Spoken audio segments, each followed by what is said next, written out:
Arabella and says, of all the places you wanted to fucking teleport us, you brought us right in front of the king's nose. Yeah, because I have to warn the fucking king. So you should probably leave. Go slink off into your little hole. And maybe warn your people. He looks like he's about to punch you. There is a 1,000-year-old dragon burning down a city with over 100 giants right now. I don't have time. Remember, the only reason that any of that worked back there is because of me. Yeah. Do you want a prize? So you see that guy shows up and swings at you, and it scrapes across your armor as you cast your spell. Go mithril breastplate, bitch. Let's get this battle underway. We're going down. Get down, get down. Jungle boogie. It is Toivo's turn. Toivo appears, closes his eyes as you explain what's going on, turns its head to look at, or to its head so it's facing the Hound of Tyndalos. So Matt and Brian, you hear the cat just growl real low and dangerous. Nick, you hear meow meow, I can smell you, meow meow meow. Roll your attacks, please.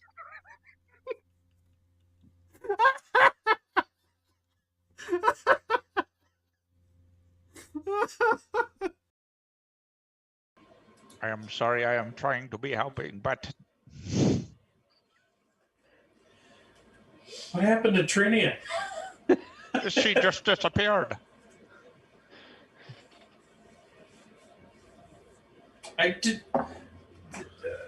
We lost the kid. I am not understanding. She just got hit by one of those raisins. She disappeared. She is gone. And Arabella said I turned to stone? You were a statue. Welcome back. You know what? I just give him a hug. A big chalky hug. Okay. This is not the time! And as I'm doing it, I hold Tango out on one hand, and I just think to him, or I say in Dinosaur, like King of the World, as we like, and then I like get off like nothing happened. That's funny. Nick's chuckling at it. Nick probably makes some sort of like, this isn't Titanic. Paint me like one of your French girls, Matt. So Brianna took part in a nightmare ritual as a child. Yes. You feel one of them being activated in the museum. Okay. Brianna, I'd like you to make a concentration check to maintain your casting of the spell. Oh, yes. Okay. I will treat this as violent motion because this is violent to your emotions. And I apologize. Remind me again what I'm rolling. Is my charisma ability modifier, or is this is a concentration check? Somebody redeem a complication quick. My So it's a apologies. Has redeemed a complication. It is a d20 plus your caster level plus your ability modifier. Thank you. You can read that there is a contemplation about the others in the room and their responses regardless of what his answer is. As in, he's concerned about what his response will be because of the people in the room. Yes. I kill everybody else in the room.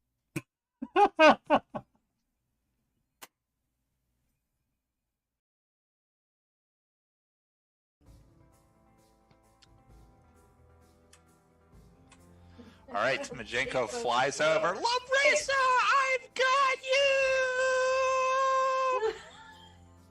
you! Can he do a flyby heal? Sure. Get out! Get out!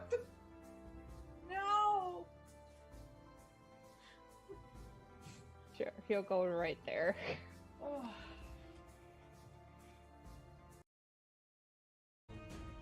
Doesn't look like it on our side. He doesn't have that. He doesn't have that prepared. He is going to. Oh, he can. He's gonna unload one of his most powerful spells at all of you. Fuck. Magic missile.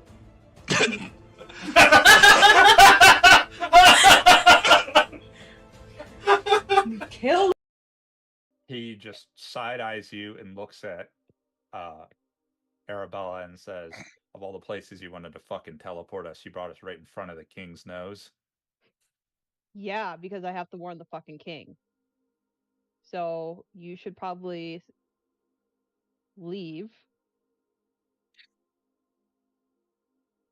Go slink off into your little hole.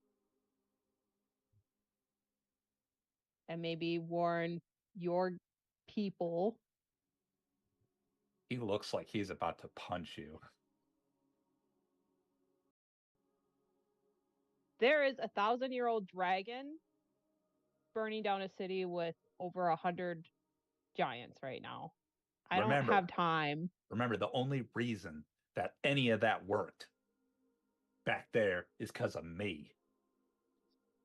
Yeah. Do you want a prize? So you see that guy shows up and swings at you, and it scrapes across your armor as you cast your spell. Go. Mithril breastplate, bitch. Let's get this battle underway. We're going down. Get down, get down. Biddle-lip. Jungle boogie. It is Toivo's turn. Toivo appears, closes his eyes as you explain what's going on, turns its head to look at, or to its head so it's facing the Hound of Tindalos. So Matt and Brian, you hear the cat just growl real low and dangerous. Nick, you hear meow meow, I can smell you, meow meow meow. Roll your attacks, please.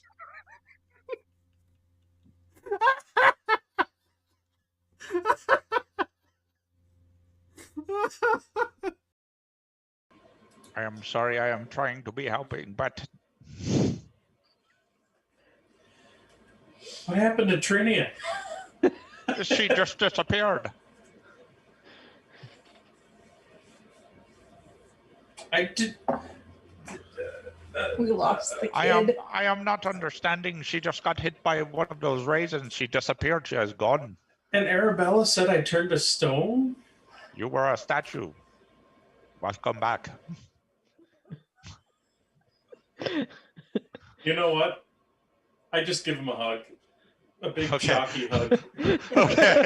This is not the time. And as I'm doing it, I hold Tango out on one hand, and I just think to him, or I say in Dinosaur, like King of the World, as we like, and then I like get off like nothing happened. That's funny.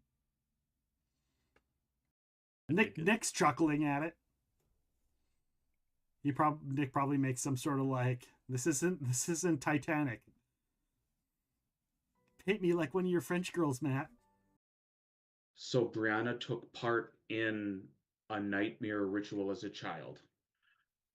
Yes. You feel one of them being activated in the museum.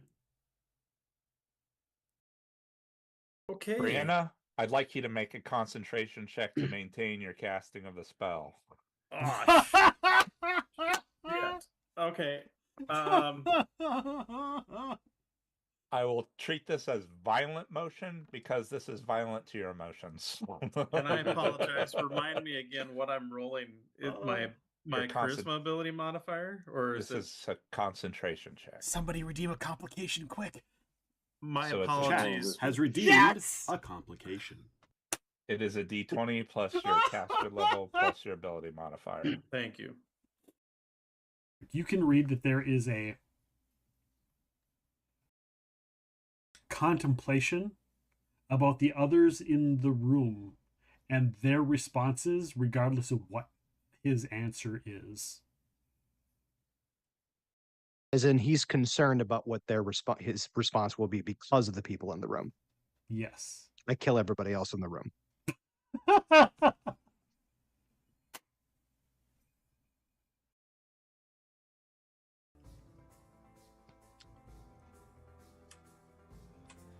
All right, Majenko flies over. Larissa, I've got you! Can he do a flyby heal? Sure. Get out! Get out! No! Sure, he'll go right there.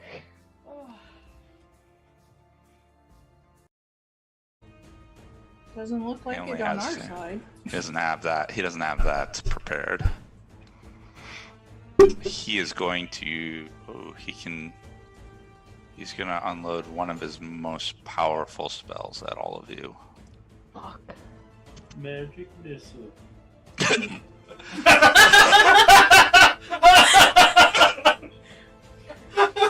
Kill. He just side eyes you and looks at Arabella and says, "Of all the places you wanted to fucking teleport us, you brought us right in front of the king's nose." Yeah, because I have to warn the fucking king. So you should probably leave. Go slink off into your little hole. And maybe warn your people. He looks like he's about to punch you. There is a 1,000-year-old dragon burning down a city with over 100 giants right now. I don't have time. Remember, the only reason that any of that worked back there is because of me.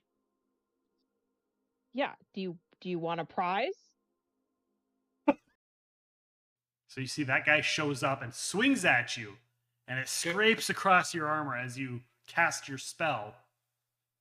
Cool. Mithril breastplate, bitch. Let's get this battle underway. We're going down. Get down, get down. Jungle boogie. It is Toivo's turn. Toivo appears, closes his eyes as you explain what's going on, turns its head to look at, or to its head so it's facing the Hound of Tindalos. So Matt and Brian, you hear the cat just growl real low and dangerous. Nick, you hear meow meow, I can smell you, meow meow meow. Roll your attacks, please.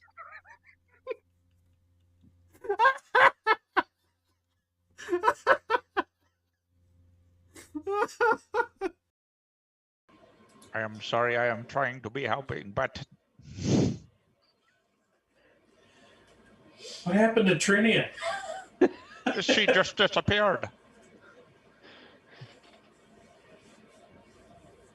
I did. We lost the kid. I am not understanding. She just got hit by one of those raisins. She disappeared. She is gone. And Arabella said I turned to stone? You were a statue. Must come back. You know what? I just give him a hug. A big chalky hug. Okay. This is not the time! And as I'm doing it, I hold Tango out on one hand, and I just think to him, or I say in Dinosaur, like King of the World, as we like, and then I like get off like nothing happened. That's funny. Nick's chuckling at it. Nick probably makes some sort of like, this isn't Titanic. Paint me like one of your French girls, Matt. So Brianna took part in a nightmare ritual as a child. Yes. You feel one of them being activated in the museum. Okay. Brianna, I'd like you to make a concentration check to maintain your casting of the spell. Oh, yes. Okay. I will treat this as violent motion because this is violent to your emotions. And I apologize. Remind me again what I'm rolling. Is my charisma ability modifier, or is this a concentration check? Somebody redeem a complication quick. My So apologies. Has redeemed a complication. It is a D20 plus your caster level plus your ability modifier. Thank you. You can read that there is a contemplation about the others in the room and their responses, regardless of what his answer is. As in, he's concerned about what his response will be because of the people in the room. Yes. I kill everybody else in the room.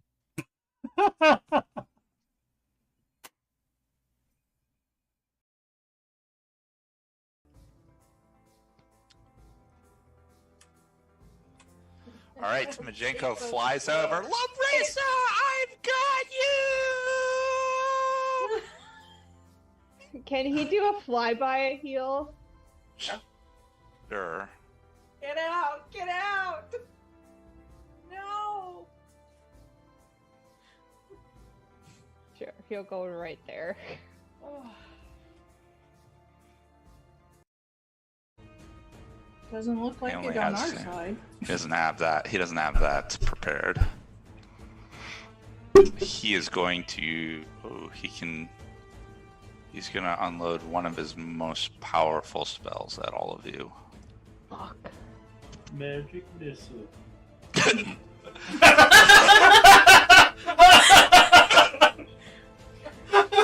Kill. He just side eyes you and looks at Arabella and says, "Of all the places you wanted to fucking teleport us, you brought us right in front of the king's nose." Yeah, because I have to warn the fucking king. So you should probably leave. Go slink off into your little hole. And maybe warn your people. He looks like he's about to punch you. There is a 1,000-year-old dragon burning down a city with over 100 giants right now. I don't have time. Remember, the only reason that any of that worked back there is because of me. Yeah. Do you want a prize? So you see that guy shows up and swings at you, and it scrapes across your armor as you cast your spell. Go. Mithril breastplate, bitch. Let's get this battle underway. We're going down. Get down, get down. Biddle-lip. Jungle boogie. It is Toivo's turn. Toivo appears, closes his eyes as you explain what's going on, turns its head to look at, or to its head so it's facing the Hound of Tindalos. So Matt and Brian, you hear the cat just growl real low and dangerous. Nick, you hear meow meow, I can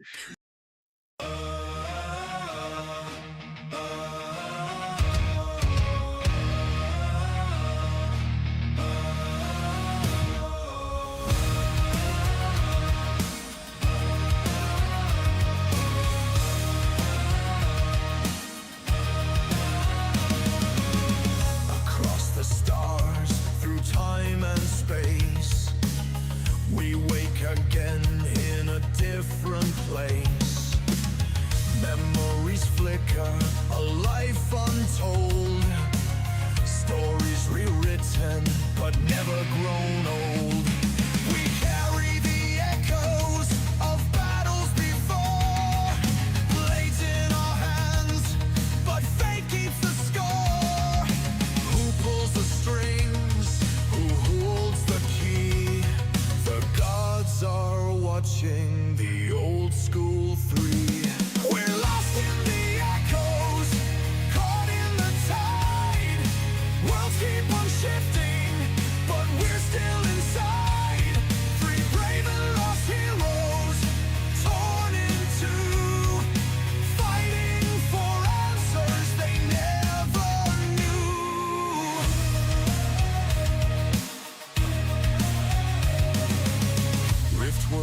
whisper, the black fire burns. Prophecies written in lessons unlearned. Mythic born power from lives we once led. But why do we rise when we should be dead? We dance in the shadows, fate calls our name. Three gods are playing their infinite game. Who holds the strings? Who holds the key? The gods are watching the old school 3. We're lost in the echoes, caught in the tide. Worlds keep on shifting, but we're still inside. 3 brave and lost heroes, torn in two, fighting for answers they never knew. We've seen these faces, we've walked these roads, but time resets and the cycle goes. Are we the players, or are we the pawns? Trapped in the story, but still moving on. We're lost in the echoes, caught in the tide, bound to the wheel, but we stand with pride. 3 brave and lost heroes, torn in two.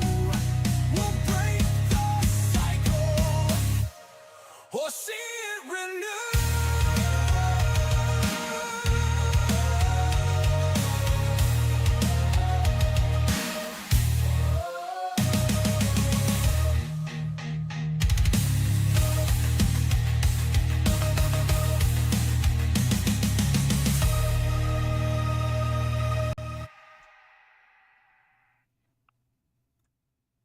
Where did our Zoom go?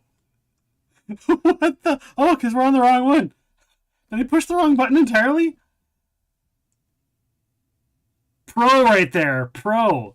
Welcome on in, everybody. Thank you so much for being here. Welcome to the Old School 3 tabletop RPG set in Pathfinder 1st edition, also set in our United Galarian universe, where Matt is the main game master. This is where our Sandpoint campaign, our high-powered campaign, the Stolen Souls campaign, all reside within there, as well as a few other ones that have never made an appearance on the stream. But it all resides there. And tangentially, it is tangentially an alternate universe of the Claimer's Conquest, Curse of the Crimson Throne game that we do stream on here, which did have a crossover for the Stolen Soul. So there is a little tie-in there. So keep that in mind. If you are a fan of any of those games, then you will find little bits and pieces, tidbits and tie-ins, and little nods to some of those games. This is kind of, I don't want to say this is a background game, but like when you look at the overarching world of the main giant stories, you find that the Old School 3 touches into all of them somehow, and sometimes even deals with some of the nuanced, smaller things that you see happen in the background. So, and you're like, what happened there? What is this little thing? And then like the Old School 3, deals with it. Sometimes we have cameo game masters and whatnot. So it's been a fun ride, and it has changed since my original conception of what we were going to do with this game, and I love it. I've been having a blast with it, and so welcome on in, everybody. Thank you, everybody who is here. Thank you again to Matt and Brian for joining me for the Old School 3. As you may or may not know, you have already seen people redeeming some channel points. Channel points can be redeemed to affect the game. We do have a new one that we debuted last game called players can redraw their Fame and Fortune cards. These are Fame and Fortune cards which affect the game sometimes immediately, sometimes not immediately, sometimes in the long term, sometimes in the short term. As you might see under my name, Brad, it no longer says Nick because Nick drew a card where he is now female. And so Nick is now Nikki, the hunter. of which I have to apparently get a new image for, but we'll just keep using the old one for now. So who knows? You pay double for that kind of action, Cotton. You do pay double for that kind of action. You do.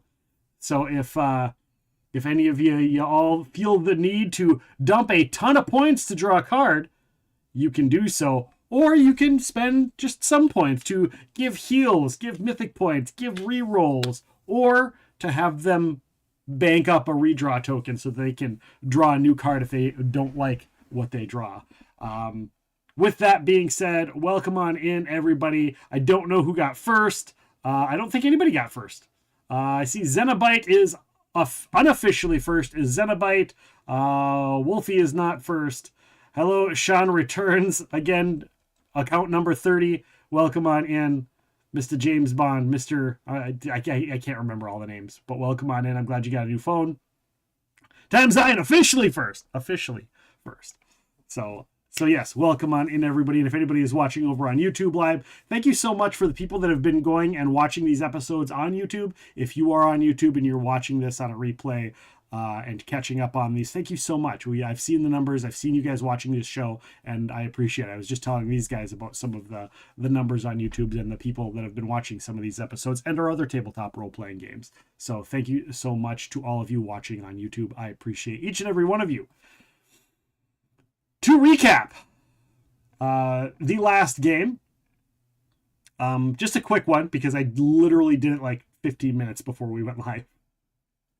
In the Old School 3, Matt, Brian, and Nick set out on a critical mission to the city of Corvusquire in Ustalav, seeking Count Ristomaur Tiriac. They had multiple goals in mind in seeking him. First, they hoped to secure the Count's cooperation in attending the upcoming wedding of Riley Savage, a celebrated hero and ally. At the time, they also saw answers about ancient runes they had discovered while researching a possible cure to vampirism or some alternate alchemical tie-ins. Runes that hinted at alchemical knowledge that the Count's ancestors studied generations ago. Upon their arrival, the city shocked them. Corvusquire, once a bustling capital, now resembled a ghost town. Streets that should have been filled with merchants and townsfolk were largely empty. Buildings that once displayed wealth and power of the county now stood silent and weathered. The few inhabitants they did encounter were eager to work for the adventurers and help secure even a small income for their time there. Among these empty streets, the Old School 3 carefully explored, asking questions about the Count's whereabouts while noting any local knowledge that might connect their studies of the ancient ruins. It became clear that Count Tiriac was rarely present in Corvusquire. His frequent travels left the city in the hands of a skeleton staff. They weren't skeletons, it was just a small crew of staff. I probably should specify that. Maintaining only a bare minimum to keep the county functioning and prevent the king from noticing. The Old School 3 pressed forward despite this, determined to uncover his location. They hoped his insight would help them understand the mysterious runes and ensure the Count would honor Riley's wedding. After careful inquiry, persuasive conversations, and a stroke of luck, i.e. a natural 20, they learned that the Count had recently been seen in Kaer Maga, residing in the high-side stacks at Canopy Tower near the Thoracic Spire. Actually, it wasn't a nat 20. You took a 20, right? You were able to take it. You used your special ability, just like, I get a 20. Yep. Before setting out for Kaer Maga, the party returned to Carrion Hill to report to Riley Savage. They updated him on their progress and their plans to find him. This was also the moment when their traveling companions from the Heartland Warriors kind of swapped out. They were replaced. They picked up Shea, the young daughter of the stablehand, and Marigrath, the resident blacksmith, who has joined the group. Despite both of their humble appearances, both may be very capable allies, bringing unexpected skill and knowledge to the party's efforts.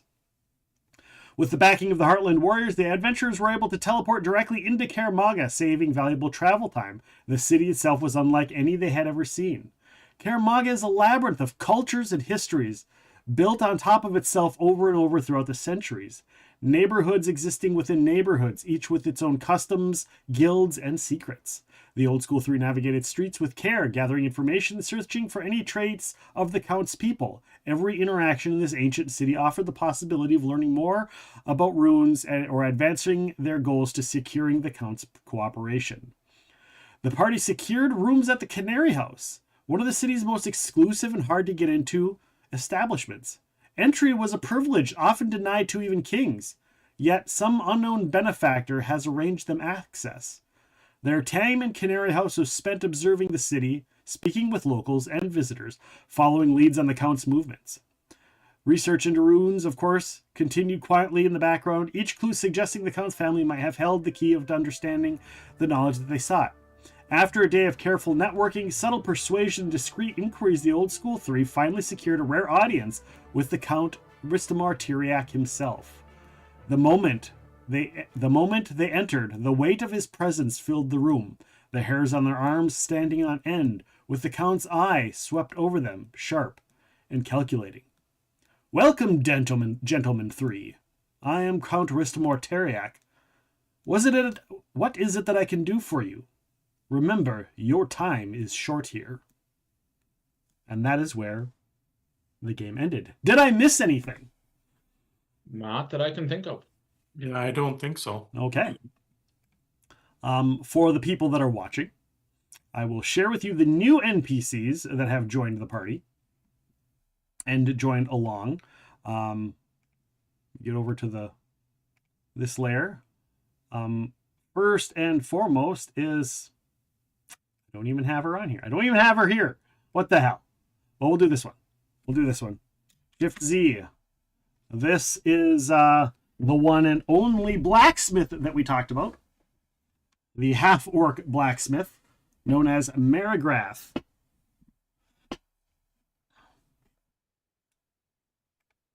And then, because get over there. Oh my gosh. And the other one is the stable hand's daughter. Now, I think the main reason she was chosen above anything else is the picture, because she looks scary and badass for being like 10 years old.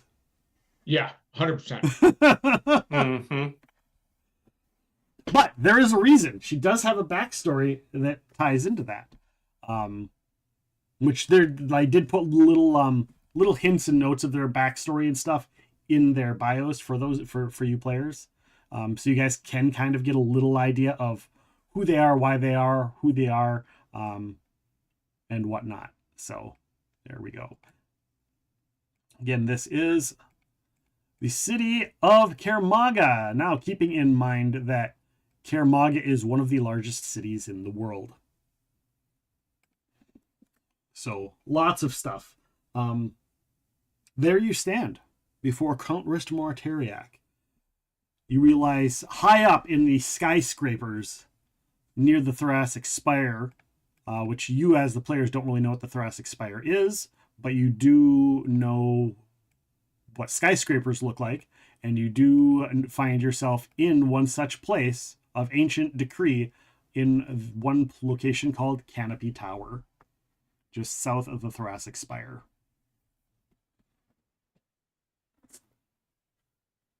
Now, as a reiteration for the players, you do know that he didn't... Getting an audience with him, he doesn't take an audience with people. The only reason he probably accepted an audience with you, and albeit you know by his candor and what you've spoken to of his people, it is very short, and he will end it at any point in time. If he's not intrigued, like his time is very valuable, and just you don't really know why he chose you guys, but you guys have a short time to basically make your point and get the fuck out. You have gotten the thought, the intonation that there is a possibility that obviously, like, if he finds you interesting or whatnot, that it could be longer, but on the surface for him, you've got a short amount of time to say what you got to say or get his attention or whatever. He's giving you a chance, more or less, to like prove yourself or make his time valuable. So with that being said, you find yourself there. And he says, "What can I do for you, gentlemen?" And I apologize. Just as a reminder, is he one of the people that we're trying to recruit to go to the wedding specifically? Yes. Yes. Yep. I mean, I was like, I could go back and reread the recap I just read, but Count, my companions and I have come searching for you for a handful of reasons. The first and foremost, gentleman and lady, yes, gentleman and lady, or gentleman and lady,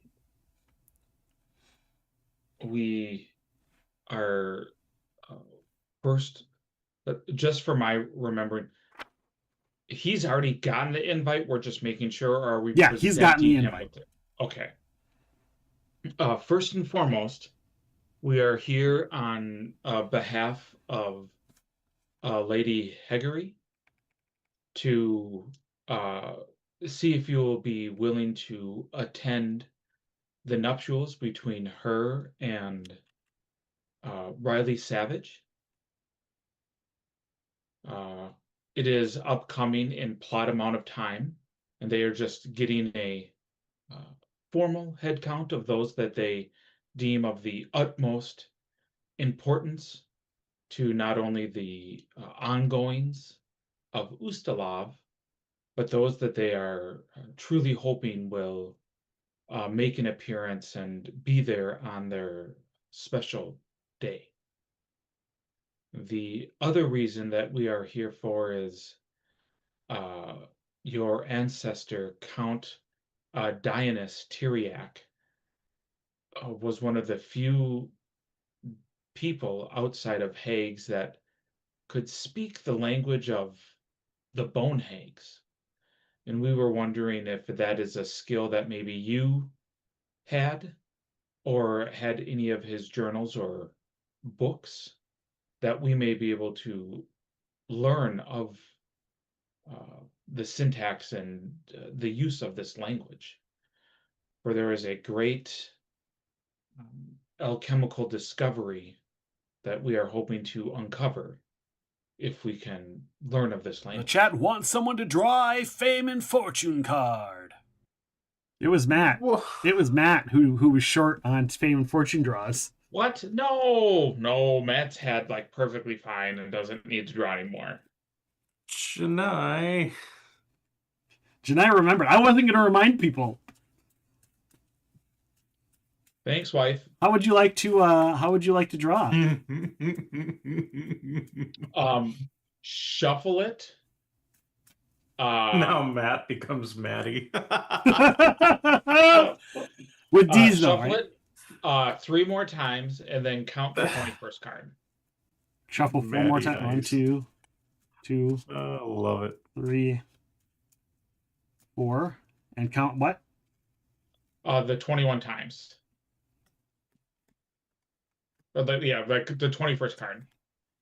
10, 11, 12, 13, 14, 15, 16, 17, 18, 19, 20, 21, 22, 23. Well, 21. 23, 22, 21. All right, it's this one. Are you ready? Yep.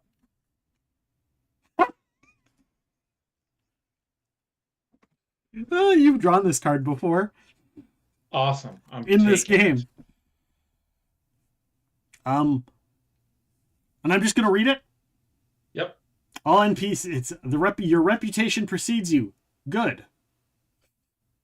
All the NPCs in the next village you visit. Oh, you had bad last time. Yes. Because they all thought you were heroes. Like higher level.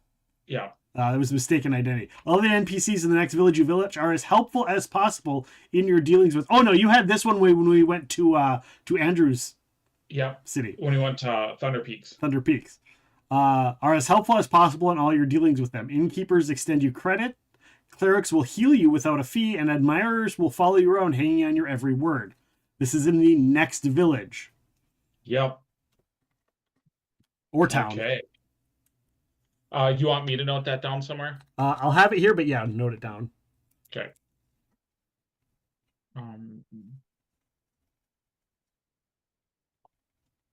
Let me just quick. Unless you want to redraw. Nope.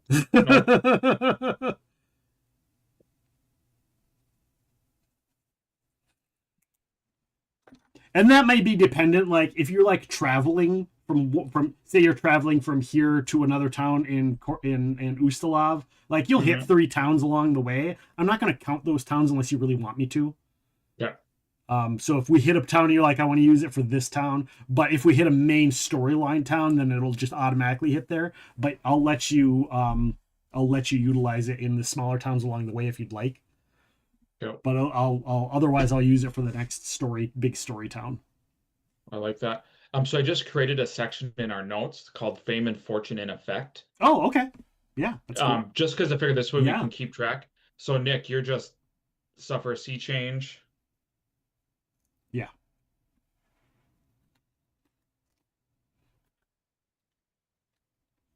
And Matt has a perfect memory for a certain amount of time.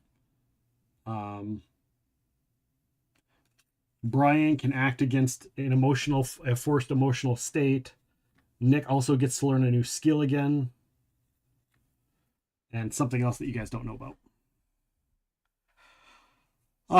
Count Tiriac says, Bonehags don't necessarily have their own language. Bonehags just use the language of the hag, so it makes me wonder what this alchemical tie-in to a bone hag might particularly be.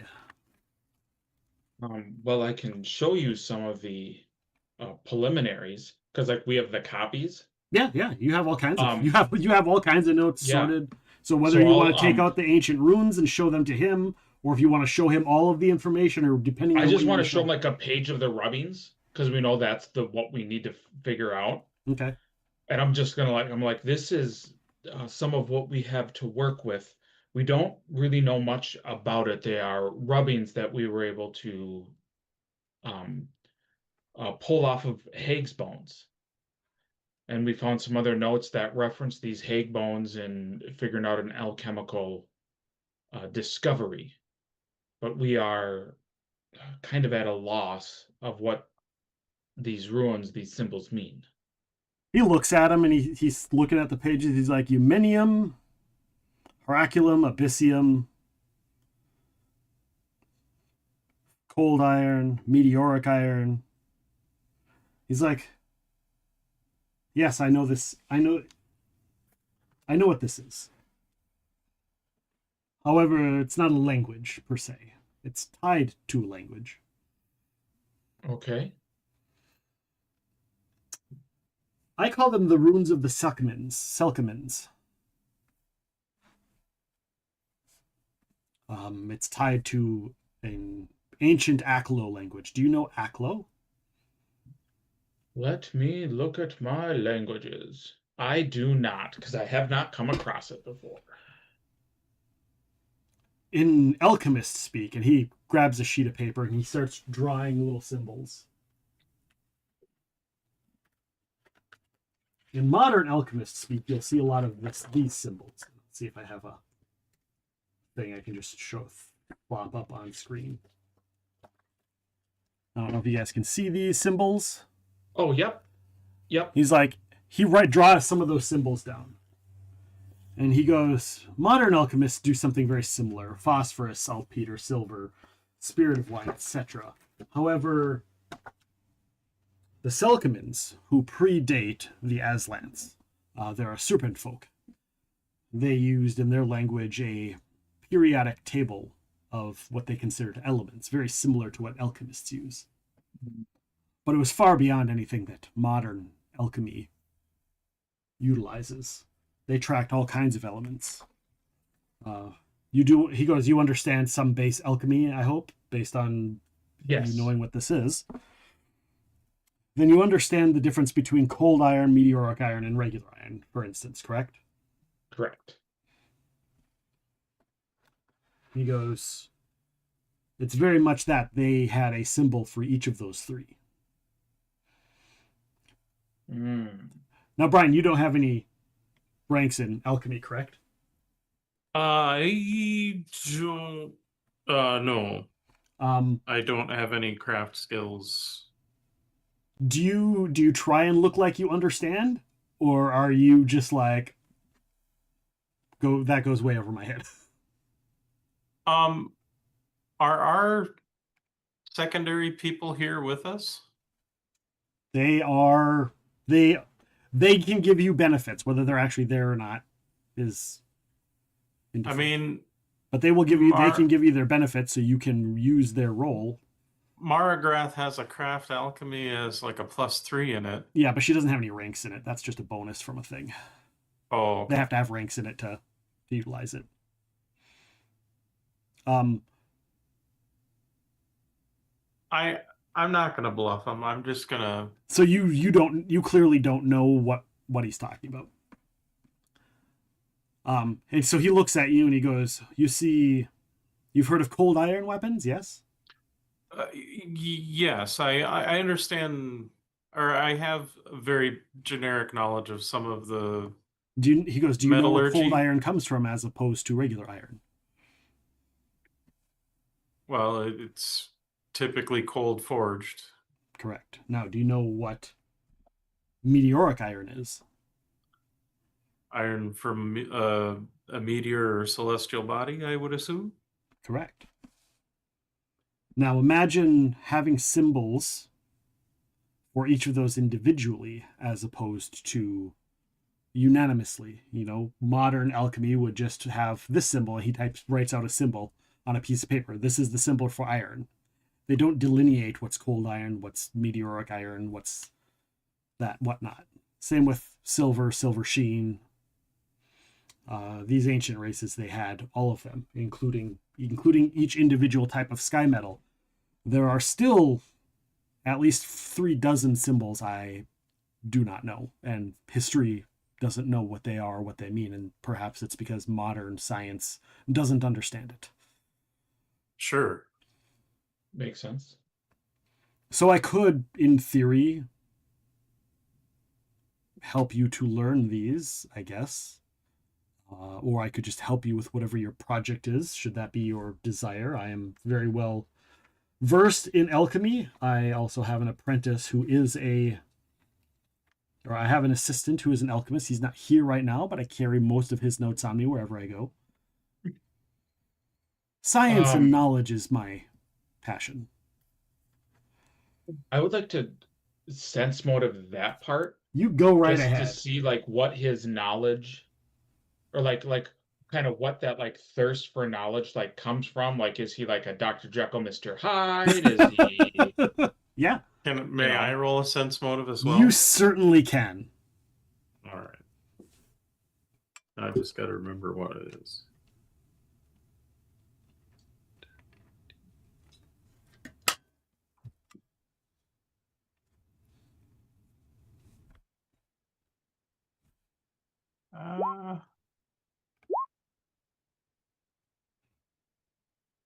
No. Hello, Susanna. Misty. It's Misty instead of Matt. Yeah, Maddie with 2 Ds. That's what I was thinking. Matilda. There we go. Matilda. I'll stick with a 38. Okay. And Brian got a 27. Brian, with I your did. 27, I guess Nick would as well. Nikki?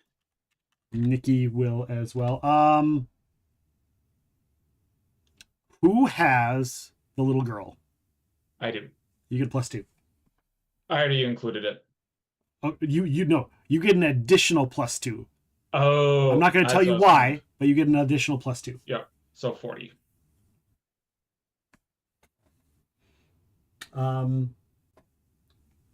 Nick. Oh, what are we doing? A sense motive, right? Yep. Because Nick does have a Yes. sense motive. Jesus fuck. Not even close. So what Nick gets is yeah, that's accurate. That's what Nick gets. Brian, what you get is he's got a personal goal. Science and knowledge is like a life goal of his. Okay. It's like it's his burning passion. Matt with a 40, not a 30, because there is a difference between what you would have gotten and what that +2 would have given you.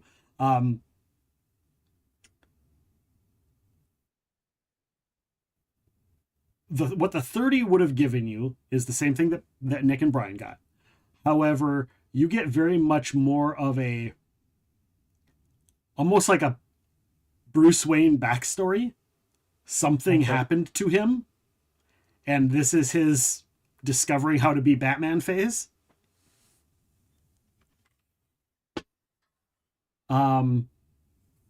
He is educating himself to be one of the most learned people in the world. What a 40 gets you is there is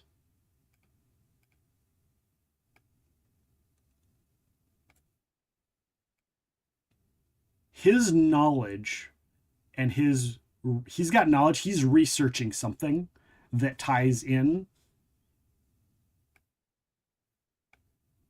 that is his life's work. Like, his life's work is dependent on his knowledge of science and alchemy. But it is very dependent on his very well-being and his life, and even more, like, his life isn't worth as much as the knowledge he is trying to gain and research. Which you realize, like, the sacrifice of his county and his city is little. Like, that is minuscule to the value of whatever it is his passion is. That's kind of what you get with a 40. Okay. I will say, I mean, does he seem knowledgeable enough that he could probably even make this potion that we're trying to make for the night? You're not sure without having him look at the notes. You wouldn't know, because like he knows alchemy. He clearly knows more than you do. But whether he knows more than the witches did, or more than the hag did, or the same or not, it's hard to tell without seeing him do work, seeing his work, or having him look at your work. Okay.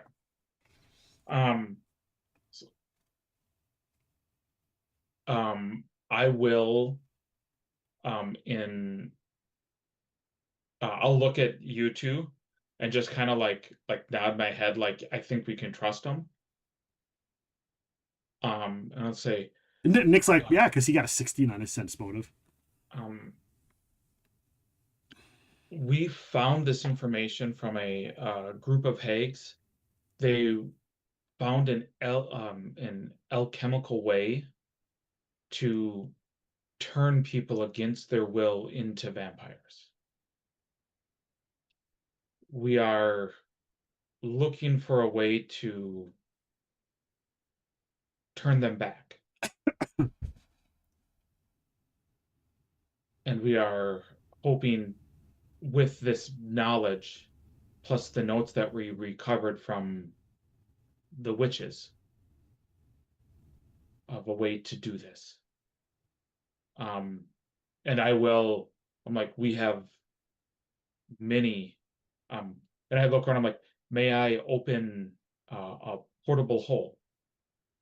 Will anything self-destruct? Or he goes, just don't do it on the walls. I believe the building would not like with that. There's a carpet over there. Feel free to do so. Would you like any food or drink? The three of you.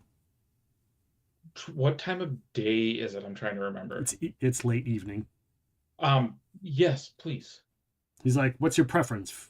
Food, meat, vegetarian, drink, meat, alcohol, liquor, wine, meat? Meat, cheese, perhaps some bread, standard, fair little fruit if there is some. As for drink, have you been to the Mwange often? He's like, oh, I don't partake. My guests do, though. Well, if you do decide to, I have 2 bottles left of an exquisite rum that I keep with my alchemical lab. I have been to the Mwange, in fact. There's much research to be done on ancient metallurgy there. And then I'll put down my portable hole that has the stairs built down into it, into my alchemy lab. Yeah. and like start pulling the notes and stuff off the walls. Okay. And he like he goes over and grabs this little engraved, it's like a little engraved ivory stick, and he pulls it out of it's connected to the wall. He pulls it out and he's like, "Can I get 3 meals of charcuterie trays sent up as soon as possible, please, to room whatever the room is. 23. Room 23." And he goes, "And bring a selection of meads, wines, and rums." And then he's like, "Oh, and bring me my wine as well."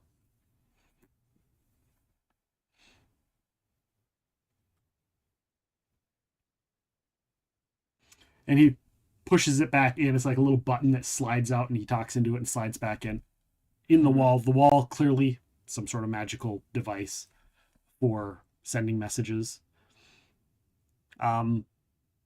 He's like, "Please have a seat." And he sits down in like this just loungy, very comfy, cozy chair. And he's like, you start handing him the notes. Yep. And he starts looking, and there's so much. He's like, "Is there an order in which these go in?" And he's looking, and he's like, "Oh, that's fascinating." Yeah, like, because we kind of kept them like in the order as we copied. Yeah. And like all the things that are in this alchemical symbols, I'll be like, whether or not these are in order, like I just shrug. And I'm like this one is from a skull, this one is from a femur, this one is from a rib, like we have them labeled, but as to where they go, we do not know. He like reaches behind his coat and he pulls out a bag. And he reaches in there and he pulls out like a little journal, and he flips open, and like all of the bones and stuff he starts scribing and looking at and kind of organizing them in his mind to some of the notes. He's like, "Some of these are definitely useful, but it looks like they were saved for certain things, unbeknownst to them, but I see these symbols reappear in some of these other notes you have." Which you also notated, but didn't really connect until... Yeah. I mean, not knowing what they are. Because you're like, some of this shit, it's far beyond... He's like, "What fascinates me about this is magic is outcomes of magic from non-magical sources, the mundane. The mundane things you can do with alchemical, with healing. Divine magic is it's not always worth it." And he's writing things down. You're there for quite a while as he's going over things, and he seems quite excited about whatever it is you're doing. And he goes, "Wait a second." He looks, he's like, "You would need a powerful," because some things aren't in notes. Mm-hmm. He goes, "You would need a powerful source of alchemical longevity to pull this off." Oh, and he's flipping through notes and pages. Like, we do have some, I believe, 5. Was it 5 doses? I think it was 4 doses. We do have 4, 40% of a potion of the sun orchid elixir. He's like, that. He goes, and then he just completely, he's like, "That would do it."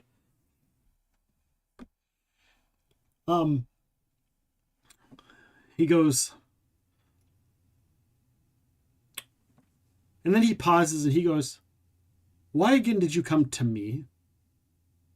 He sets everything down. Like, he takes his notes and he like sets aside his enthusiasm for this situation. And then he stops and pauses and he sets it down and his tone shifts. He's like, "Why is it that you came to me?" We had tried to figure out who might know this language, and we discovered your ancestor,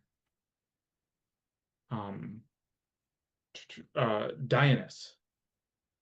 And we were hoping that maybe his studies might have been things that you have access to, or maybe even learned of them. It was the only name that we could connect to what we thought was a language of the bone hags. What do you know of the history of Dionysus Tiriac? Very little. Like, I don't even think I have much in my notes besides his name. I could make a knowledge history roll. He goes, he just tells you, he goes, Dionysus Tiriac, on his wedding day, was assassinated due to his expert knowledge and tutelage, and his nursemaid brought from his dungeon an ancient evil monster to extend his life on his deathbed. He died nursemaid? And the next day, the entire castle was eliminated, wiped out, and dead. A bloody massacre happened that night in that household. That castle still sits abandoned.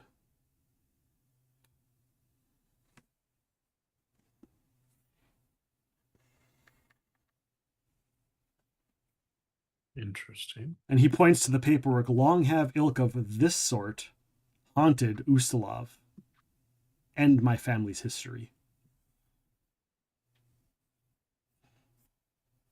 You guys can go ahead and make a knowledge religion check. Matt, you get a +2. Cool. This one seems important. I'm going to use my 1 freebie for the day. Let's see, so I'm going to have 5.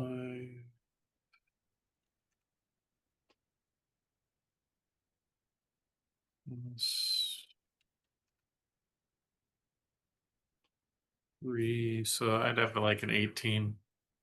43. Matt, you and Nick, like, you hear the story, and you're looking at him, and then you look back, and then you look at him. And it's at this moment that you're talking about this, and you're looking at everything, you take a second look at him, and you notice pale skin, some extra, just the mouth shape of his mouth when he speaks, the way he speaks, not ever showing his teeth. The fact he's in a building that has no windows whatsoever in a tower and chose to meet you at night. Yep. The eerie feeling on the back of your neck when the moment you walked into the room, the power of his gaze alone. You now realize that Count Ristomaur Tiriac is a vampire. Okay. That's what Nick gets. That's what Nikki gets. What Matt gets is that ancient ancestor is him. It's him. He is the ancient ancestor. Okay.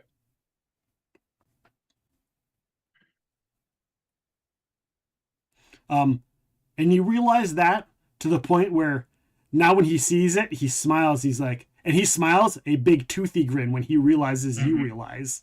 Because he kind of led you in the direction, but he wasn't going to tell you just to see how smart you guys were.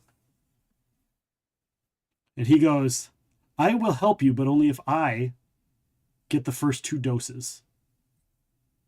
Once it's complete. And Nikki goes, 1 dose, only 2 doses if you attend the wedding. I'm like that does seem fair. It would be a good outing for you to be in the limelight, like, and then emphasize light to be like, you're alive. Will you give me the night with your notes to refine them into an actual theoretical formula? You're welcome to stay here. It's just then that food arrives. Yeah. And you like, oh, right. He doesn't partake of alcohol and he has a special wine. Sure. I am fine. I'm assuming one dose for you, the other, or somebody who's been helping me for many years.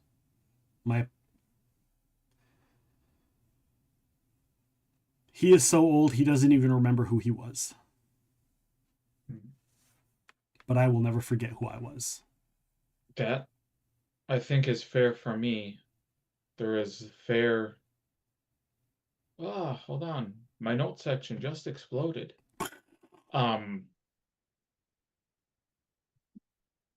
Sir Halloran Idris needs to be returned. His willpower and blessings can only hold him so far. I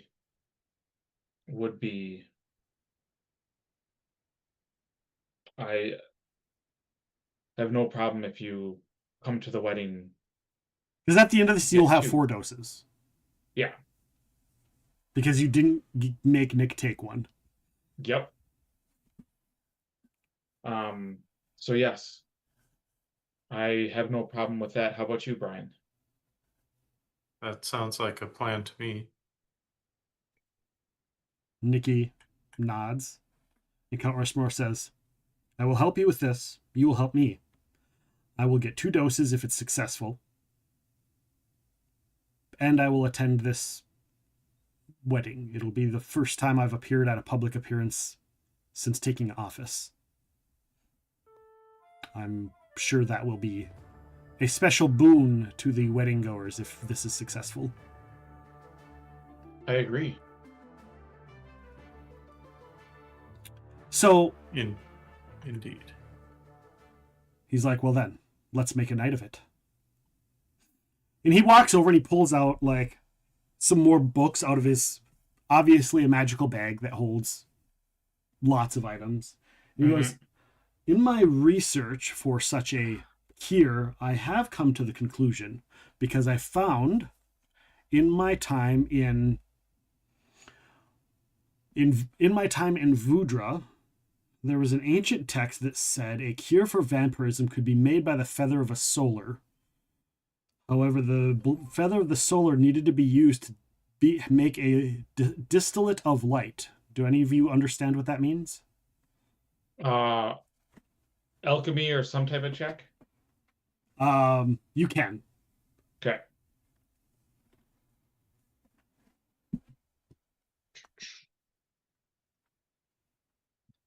I'm going to spend an inspiration. I got to do that beforehand. 37. I will also spend a mythic, which is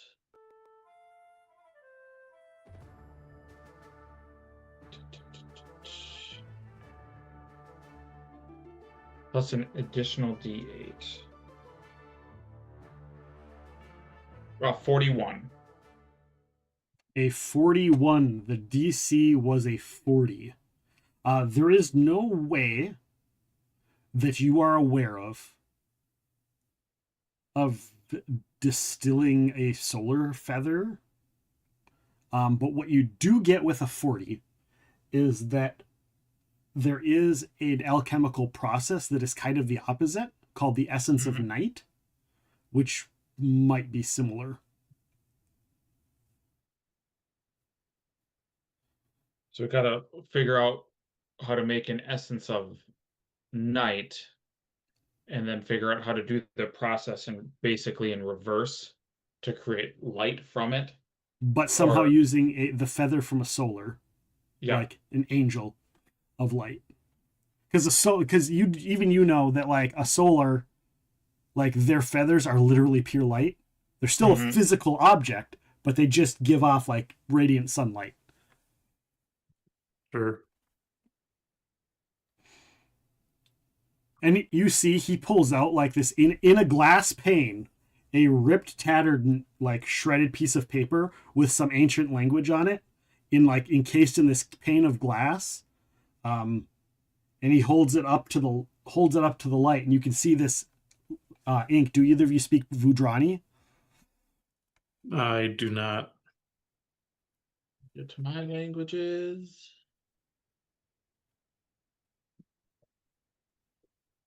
I do not speak Vudrani. So it's some language. He's like, this is the Vudran paper that I was able to steal from one of their museums. Sorry, that I was able to purchase from one of their museums. He didn't steal it. He purchased it from one of the museums. And then he puts it back in the bag because he's like, that's not staying out. Like, he doesn't need to worry about sleeping. So he just he keeps the bag on him at all times. All of his research is in there.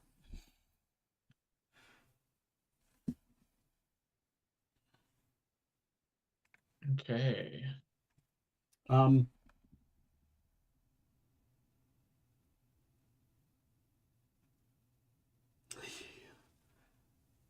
So you can go ahead and roll. Anybody who's got alchemy can roll it. Matt, you can, or Brian, you can use what's her name's skill. It is just a +3, but you can still roll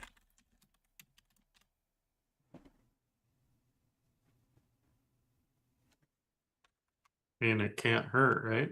Correct.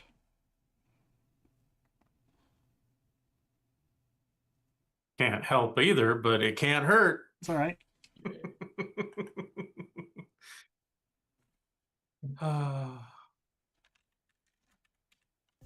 Could check one thing on Tango quick. He has my ranks. Is this like a group check, or is this just everybody's going to be aiding? Nope, it will be, I'm adding up everybody's total. Okay, cool. That is Count Ristomaur's alchemy. Okay, so here's me. I'm also going to just pre-spend a mythic point on it. 32. Some inspiration. Let me quick nix those. Well, I'll nix those off after.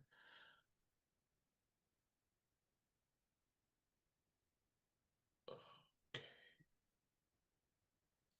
7. I gotta see what Tango's int is. Okay, just that.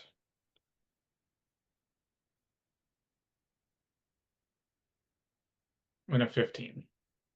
And I don't think Horse Girl has craft alchemy. She does not Horse have Girl alchemy. doesn't.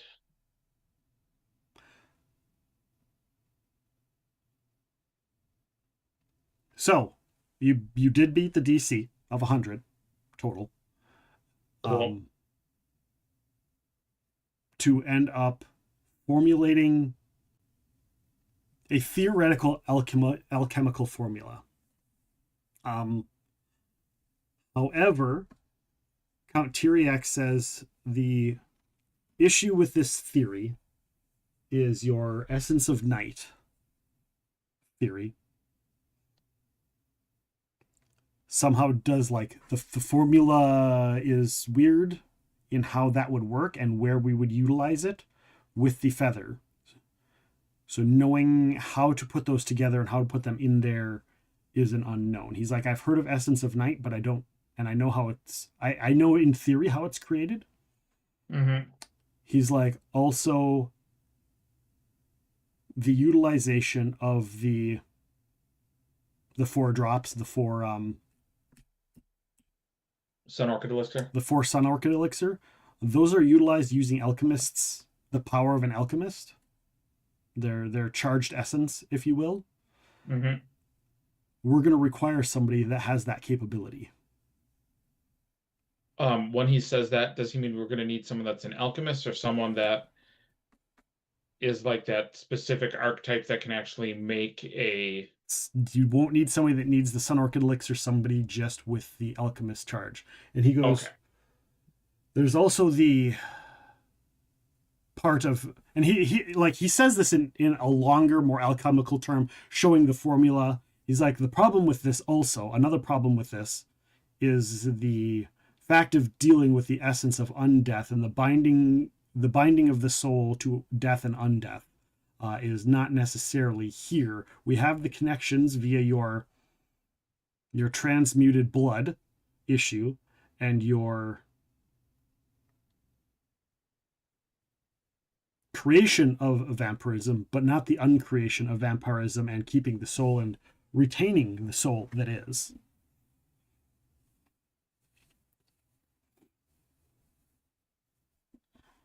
Do you have any, I don't even want to say allies, but those within the Pharasman church that you would trust? No. Those that, okay.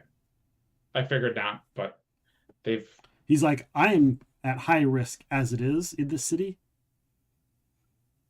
Yeah. You do know the rules of the city, correct? No. He smiles a toothy grin and he sits down. He's like, Erasmus Church is very powerful here, and they have an alliance with the necromancers of Ankarte.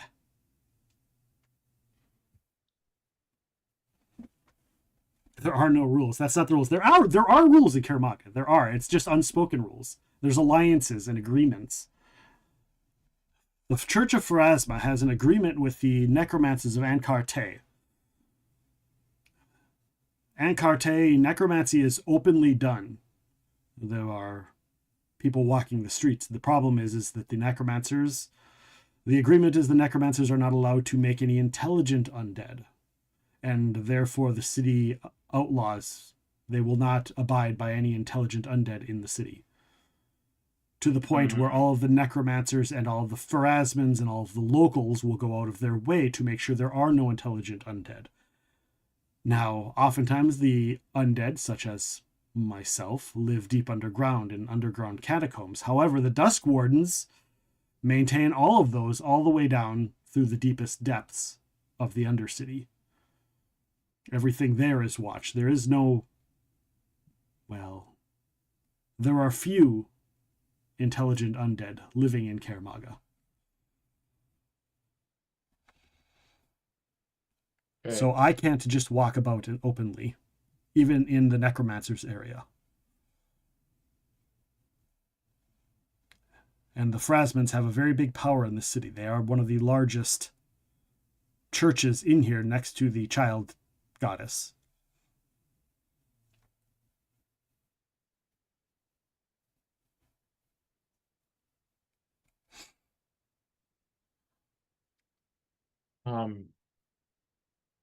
Okay.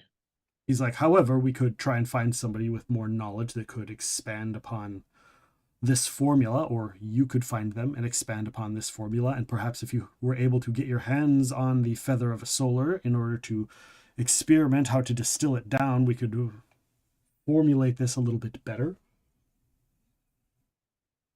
Yes, I think getting the feathers will probably be our first thing. Once we have the feather, we can find an alchemist that may be able to help with the distillation.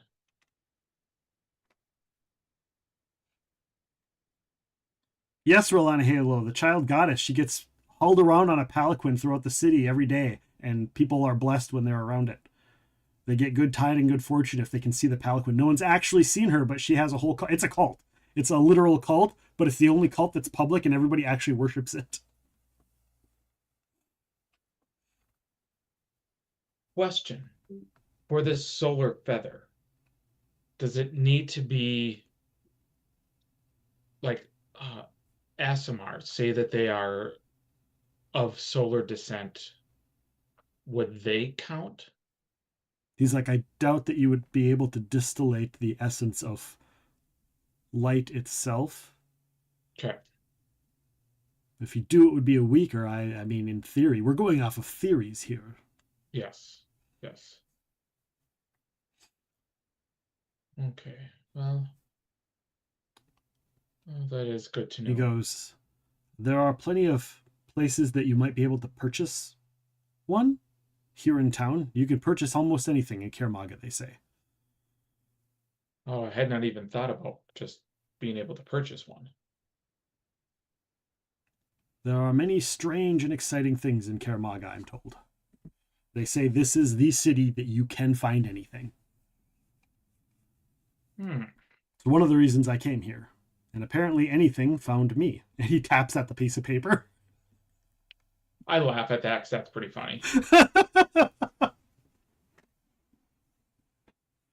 Yeah, you realize that's one of the reasons he's here. Makes sense. You also notice, Matt, you rolled fairly high on your when you were creating this. You realize he was adding shit to the formula that wasn't in your notes and had nothing to do with the solar feather. Okay.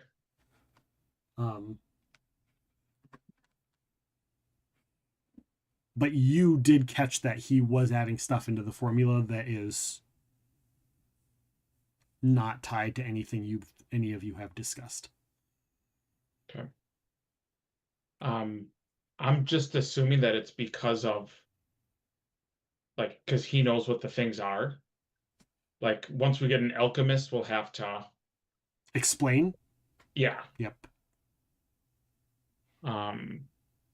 Actually, I mean, since I did notice it, like when we find this alchemist, we're gonna need to help explain why things are certain ways.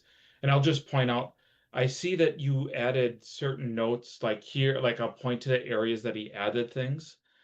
Is there, will you be going with us to explain what that means, or can we get like a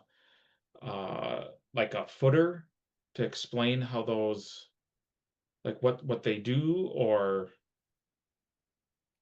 he goes, I think when that time comes, we can cross that bridge when we come to it. In layman's terms, this is accounting for the human aspect of things. A lot of these things will have an adverse effect on the human body. Catastrophic, in fact. Contagious, one might say. In a way one might not normally plan for. And this is the formula to keep that from happening.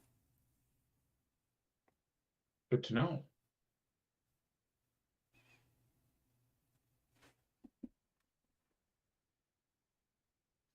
This is something that was researched by my assistant, Mr. Archiminos. Now, you brought up your assistant. Would your assistant be the alchemist that we could perhaps use, or are they not? He is back in Ustalav doing work for me. Okay.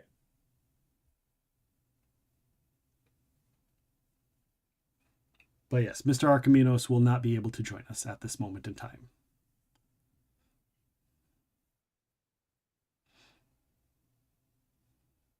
Okay, then. Well, I think first is to find a feather.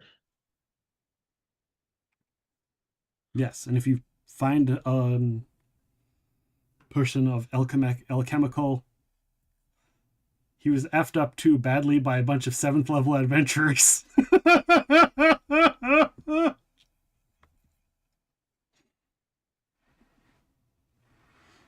Mikey Sway caught the reference.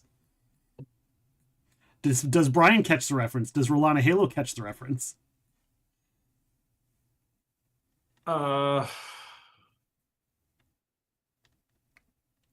This is a Claimer's Conquest tie-in. Nay, a Curse of the Crimson Throne tie-in. Not off the top of my head, no. Romaska Archiminos is the one that created Bloodveil.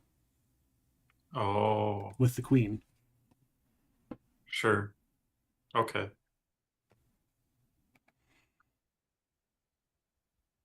For those watching and that don't know, or people that are just curious, Bloodveil, in fact, was an experiment to try and find a cure for vampirism. To test how it affects the human body. Now, the Queen didn't know that. The Queen didn't care. But he sure did. And when the adventurers whooped his ass, he went back to Ustalav licking his wound. It's just that the adventurers here that did it are a little bit different than the adventures in when we streamed it. So there we go. Just a fun little nod.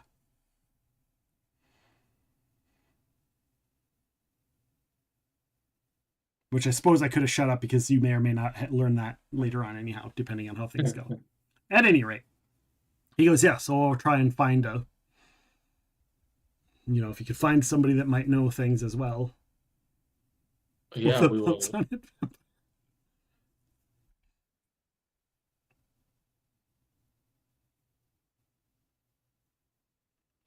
Bounce on it, vampire. He goes, if you enter the lobby of this building again, ask for a notation, a communication device to communicate with me on the upper floor. That way you don't have to come up when you need to speak with me. You can just come to the lobby. Thank you.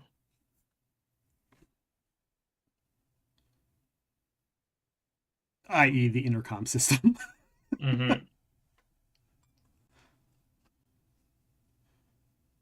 He's like, I will continue to do some research from here. I have a copy of the notes we just made. You can take your notes back with you, of course. I have made a copy of some of my notes that are pertinent to this for you to also keep and bring with you, as well as here is the current theorized formula.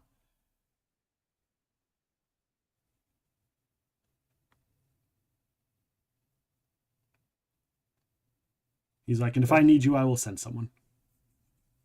Thank you. We are staying at the Canary House, yes. I'm well aware. Good. All right. It is the next morning. Okay. Like we've been up all night? Yes. It's the next morning? Or okay. Yeah, because you've been researching and formulating things and discussing theories and alchemical discoveries and whatnot.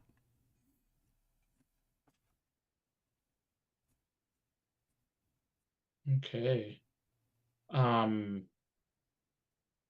Yeah, let's. Yeah, pre-Aslant, this area was a lot of these places were taken and lived in by ancient serpent folk during right before the time of darkness, the Age of Darkness, right before the Earthfall happened. And ancient Aklo was the language that civilization used. Cool. You put names on the map. I did. Are these places that we know or places that we have to find out about? They're just places that I was like, in case I need a quick reference and I know that you guys might look there. So some of them are places you know. Obviously, like, you know, the Canary House. You've heard of the Temple of Callistria. You now know of the Canopy Tower, and the Thoracic Spire is by the Canopy Tower. Thoracic Spire is a library which has a connection to the Canopy Tower. Like, literally the connection is outside his room. Like, he made sure to get a room that was connected almost directly to the Thoracic Spire, which is a library. So I guess before we leave, ask him where we could find, like, is there like places that are known to have more esoteric alchemical items? Or is it just like we have to bounce around and visit a bunch of the different... He's like, I would ask around. There is a handful of magical places. The Flame That Binds, the Wheel Unbroken, I believe Kiramac's Curatives might be useful as well. Those are all places I put on the map because I figured you might take a look there. Would you also be able to... Well, we'll think about this later, he says. He's like, if I end up going to a wedding, I'm going to need clothing, but that's only if this works. Yes, so might as well wait for the positive result. But if you find any places that might be good, I haven't researched new outfits needed. I just have my personal people do it. But if I'm going to a wedding of the type that I've heard and that the things have said, I'm going to need something more modern and fancy. Yes. We will just keep an eye out for some local styles. He nods. Pleasure And the best of luck to working you. with you. Yes. And you leave. With us leaving, would this be a good time to use a bathroom break quick? Yeah, we can take a quick break. Quick bathroom break. A BRB. Good call. If Bio need be. time for Matt. With that being said, guys, we're going to take a quick BRB. We'll be right back. Go ahead and feel free to play any of the Tangia dungeons or any of that kind of stuff. And we will be back with the next installment. Don't worry. The special little hidden things will continue as we continue this campaign. So stick around. We'll be right back. Let's get this battle underway. We're going down. Get down, get down. Jungle Boogie. He just side-eyes you and looks at Arabella and says, of all the places you wanted to fucking teleport us, you brought us right in front of the king's nose. Yeah, because I have to warn the fucking king. So you should probably leave. Go slink off into your little hole. And maybe warn your people. He looks like he's about to punch you.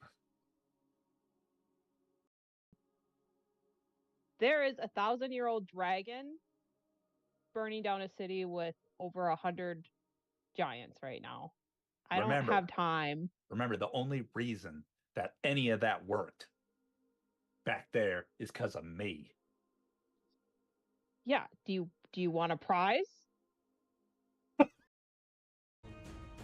Doesn't look like it on our side. He doesn't have that. He doesn't have that prepared. He is going to. Oh, he's gonna unload one of his most powerful spells at all of you. Fuck. Magic missile.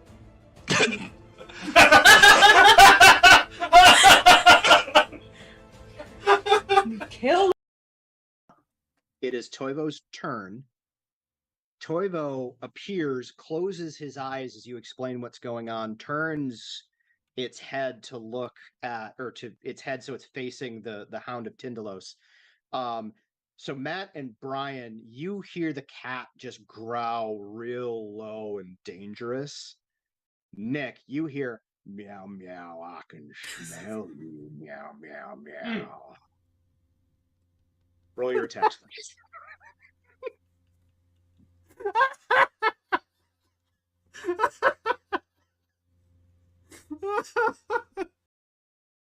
So you see that guy shows up and swings at you, and it scrapes across your armor as you cast your spell. Go. Mithril breastplate, bitch. So Brianna took part in a nightmare ritual as a child. Yes. You feel one of them being activated in the museum. Okay. Brianna, I'd like you to make a concentration check to maintain your casting of the spell. Oh, yes. Okay. I will treat this as violent motion because this is violent to your emotions. And I apologize. Remind me again what I'm rolling. My charisma ability modifier, or this is a concentration check. Somebody redeem a complication quick. My So it's a apologies. Has redeemed a complication. It is a d20 plus your caster level plus your ability modifier. Thank you. You can read that there is a contemplation about the others in the room and their responses, regardless of what his answer is. As in, he's concerned about what his response will be because of the people in the room. Yes. I kill everybody else in the room.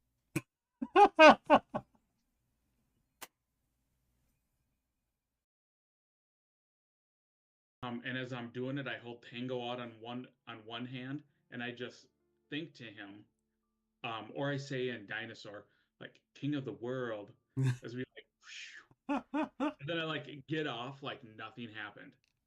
That's funny. Nick's chuckling at it. Nick probably makes some sort of like, this isn't Titanic.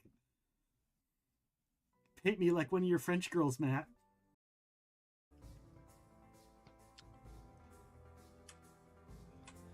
All right, Majenko flies over. Labrisa, I've got you! Can he do a flyby heal? Sure. Get out! Get out! No! Sure, he'll go right there.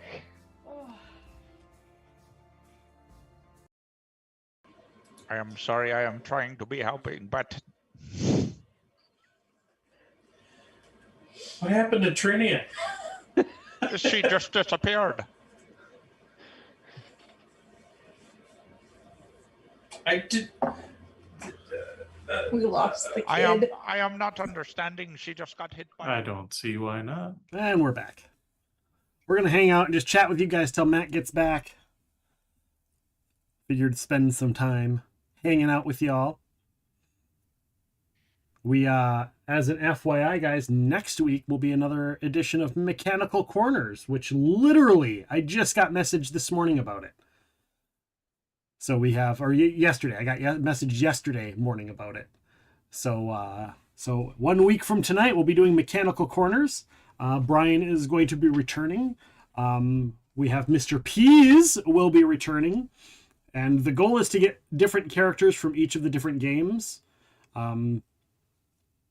So we'll have a couple different people playing in that. Did I tell you I Oh, did you pick them up? Nice.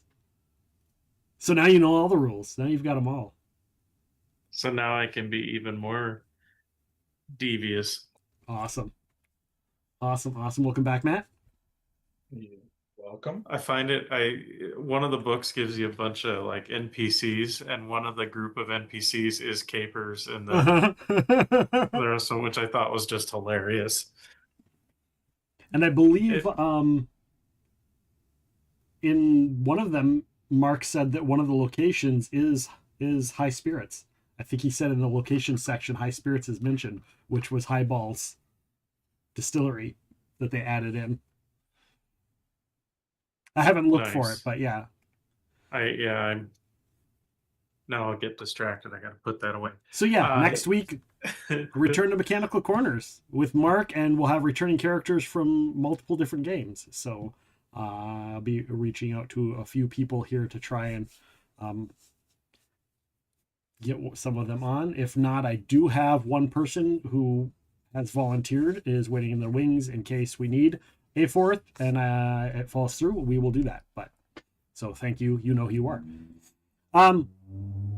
With that being said, we returned. You have left the visitation of Count Tiriac, and I may have said more than I wanted to because some information was going to be revealed likely later in the game. But as I was telling Brian off stream, like, I've been waiting to tell this particular part of the story for like 6 months to a year now. And so I was just so very excited to finally get here. Hey, the Count's a better Morbius than Jared Leto, so... Doesn't take much. Ain't that the truth? So, what do you guys plan to do? You have lots of locations you can check out.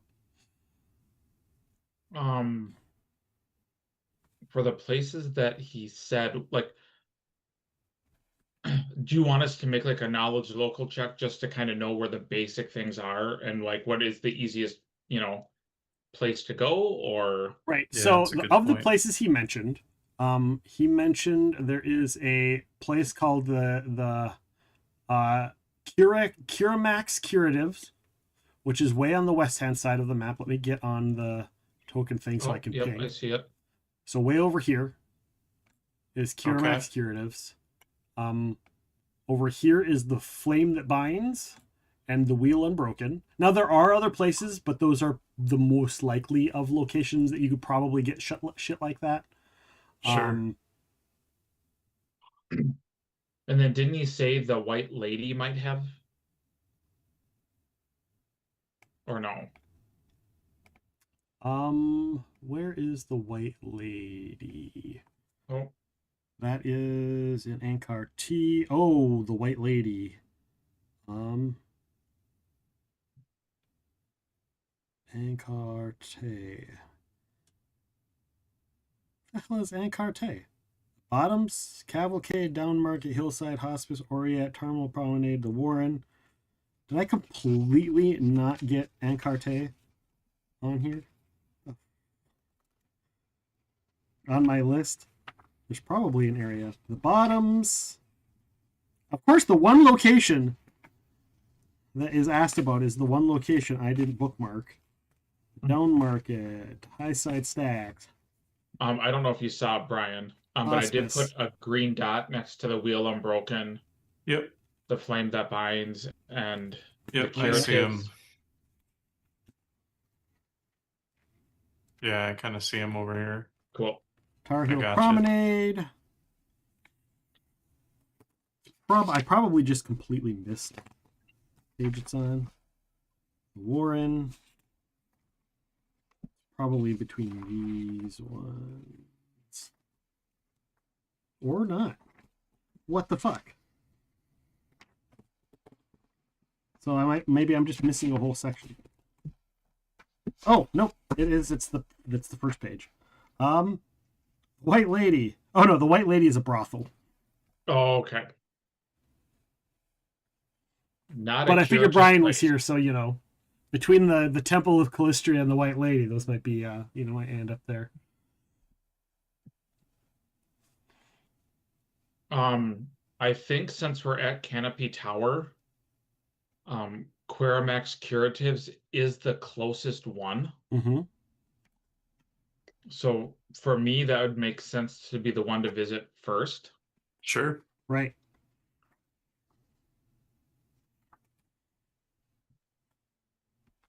That makes sense. All right. Temple, brothel, same thing. Yeah. I mean, if you knew the difference between the White Lady and the Temple of Callistria, you might not want to say that. Only one is disease-free. Nope.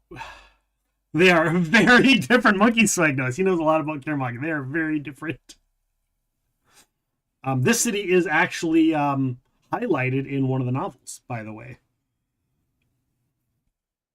In the Rolana Halo, I hope you are wrong. Rolana Halo is not wrong. Oh my god. Not all of them, just most of them.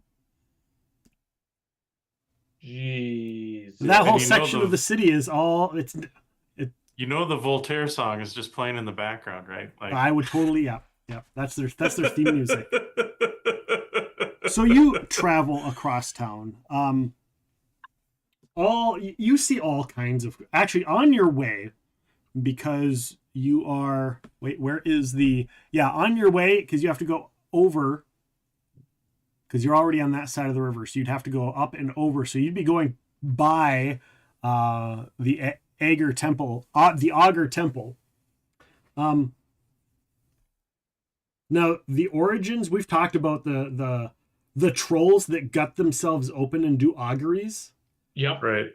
That originates in Kaer Maga. They have a whole temple here. So you see that. Now, your characters, for the first time, see that. And you've heard of, in your travels, in your multiple lives, of people that like gut other things open and read the entrails for augury. That's a kind of a common practice in multiple existences. But because they're trolls, they gut themselves. And they are the most accurate because they survive it every time, and it's their own gut. So there's this little augury tie-in. So yeah, you can see them giving fortunes. People will just go up to a troll. First and foremost, you walk down the street and there's a troll just walking around. You guys don't get looked at twice for, looking weird and having a giant cat walking around. You're normal. In fact, you might be weird because you're normal. Person with wings, that's it. That's all you got. Wings. kind of deformation is that, right? So it's like a lot of strangeness in the town, and strangeness is normal. And you notice that each section of town has some different cultures. You might be walking by and you'll see a troll in one location, and you'll see a like group of 3 people with their mouths stitched shut, whistling at each other in the next little section. Like just weird, strange things. Until you pass into Biss. Biss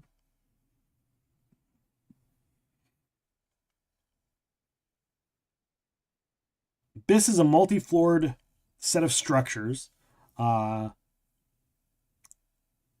And there's been a lot of like collapses, building collapses and structure failures because just the ground sometimes like gives away as well.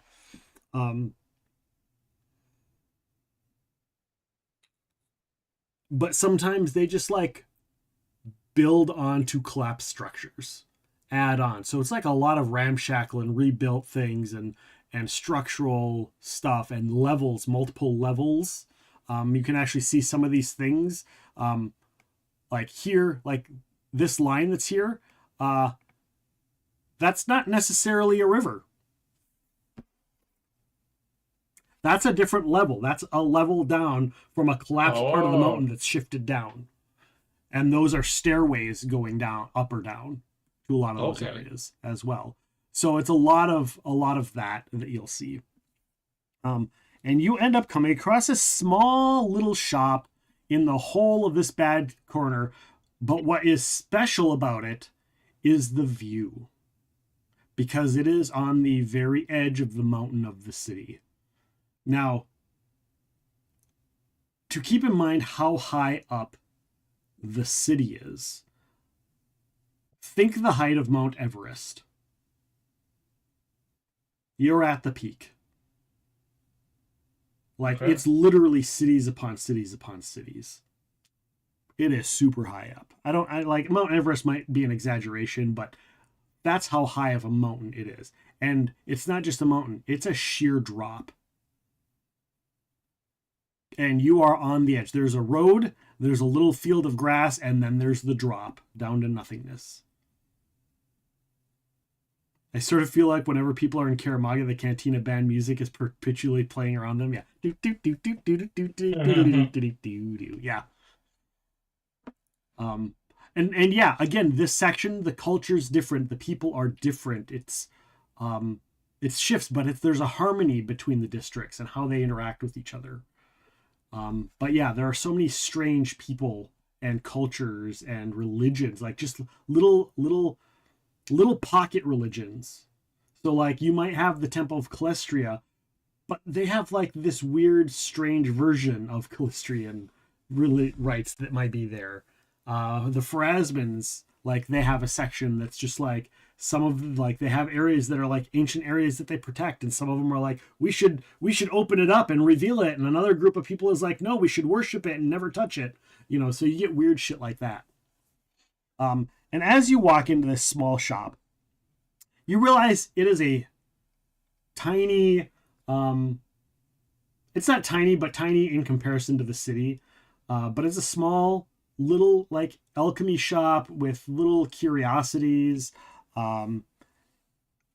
herbs, items, stuff like that.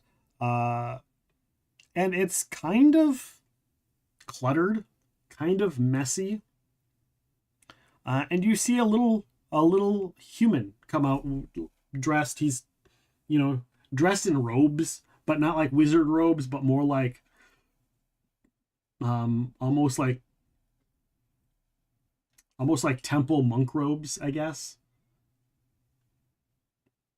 And he comes out. He's like, "Welcome to the Curatives. How can I help you?"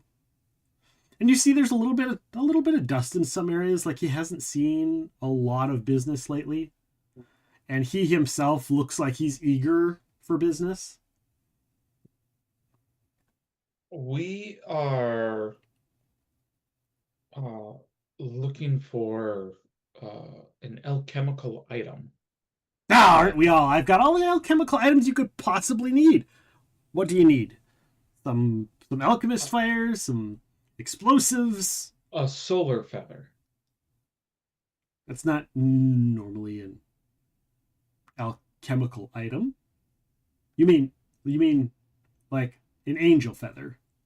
Yes, from a solar, a feather composed of light. He's like, well, I gotta tell you, that's a new one to me. Well, yes, I assumed it would be hard to come across, but we now, were told that you were I could one of the probably get my hands on one. It might take some time. I mean, I am the foremost apothecary and alchemist in the city. Oh, and you see he kind of hesitates. What's that?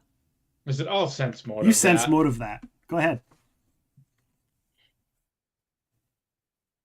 I'll let you rock it. You can rock it. Doot doot doot doot doot doot doot doot doot doot doot doot doot. That's a rock. That song is called Rocket.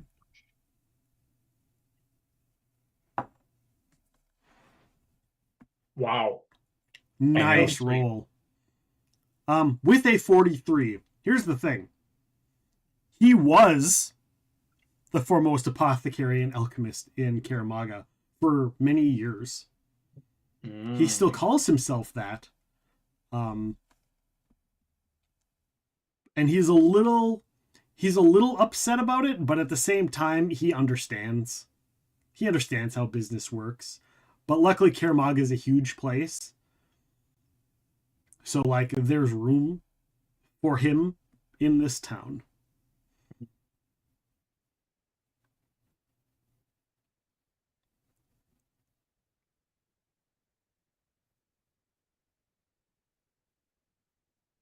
You also notice he doesn't have like security. He doesn't have a guard. He doesn't have anything like that.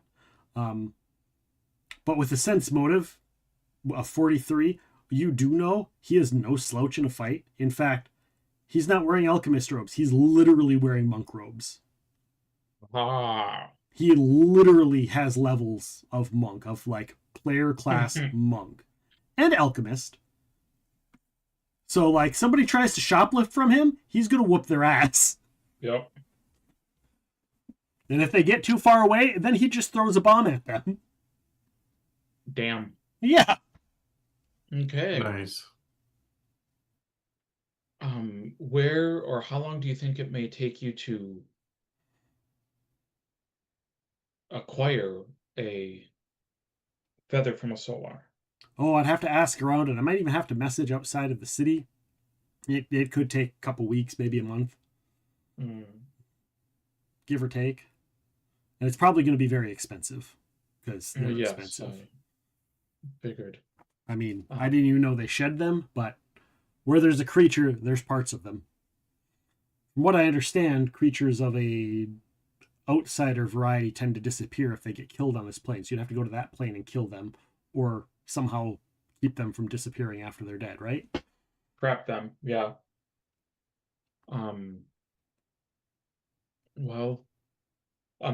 Did he give us a list of other things we'll need as well? Because I'm assuming we're going to need like certain types of beakers and like glass tubing and... Yes, but he like that kind of stuff is going to be easy to get or easy to find. Obviously, like it's all here. Like you could find most of that stuff here. Well, that's what I mean. Like I still want to give him business. Oh, yeah, you're going to need meteoric silver for sure. Okay. You'll need some of that. That is part of you need some of that because you need it to create a new kind of holy water. Because regular holy water is made with alchemical silver, but the recipe that he put in here, the symbols that you had specify it was a holy water using meteoric silver was what those runes were. That's why I kept specifying, knowing the difference between cold iron and meteoric iron and regular iron is because you need meteoric silver. Okay. For your recipe. That is kind of the thing, and that is based on the runes you got from the hag. Cool. I would yeah, like how much to buy, like is there like does the thing say like do we need like a pound of it, like a couple of ounces, like what is the cost for the holy water spell? 25 gold. So 25 gold worth of meteoric silver. Okay, cool. And actually we'll say 50 because it's more rare. We'll say 50 gold and it'll be the same. So amount. and since we're doing 4 doses, we need 200 gold worth. Correct. Okay. I'm just gonna jot that down.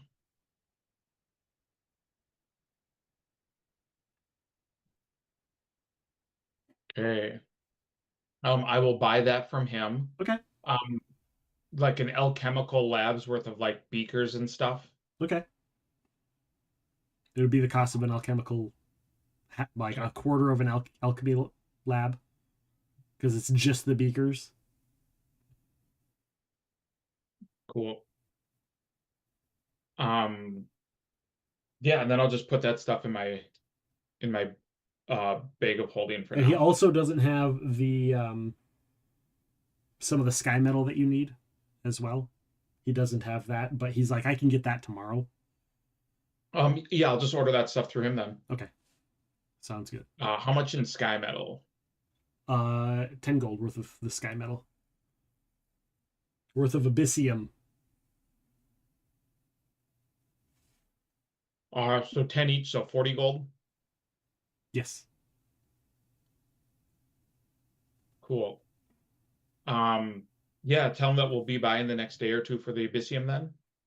Sounds good. Do you want me to ask around, or are you gonna check around town first? I'll check around. Because like now you've spent this much money. He's like I would. He's like I would check the flame that binds in the wheel unbroken.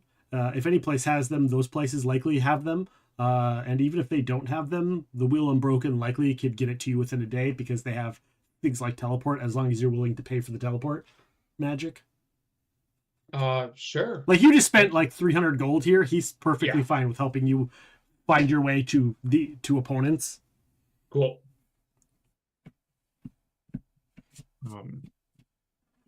Yeah, I look towards you, Brian. I'm like, do you need any? Like, I look around since this is an alchemical shop. Do they have any like special bullets? I don't. At this point, I don't know if I would. Yeah, it's a good question. Because also, Nick, you have a firearm as well, so special bullets might be good for you too. Yeah, but Nick doesn't really use them because he takes the -4 penalty.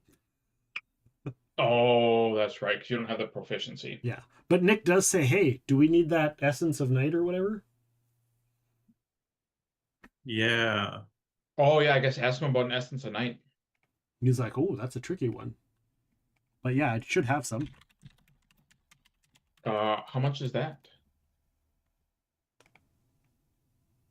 Give me a second here, and I will tell you, because I didn't write down the cost of it. Because I didn't even think that you would be buying it, because you'll find out. Like, if it's already made, that means I 150 gold. So we would need 600 gold worth.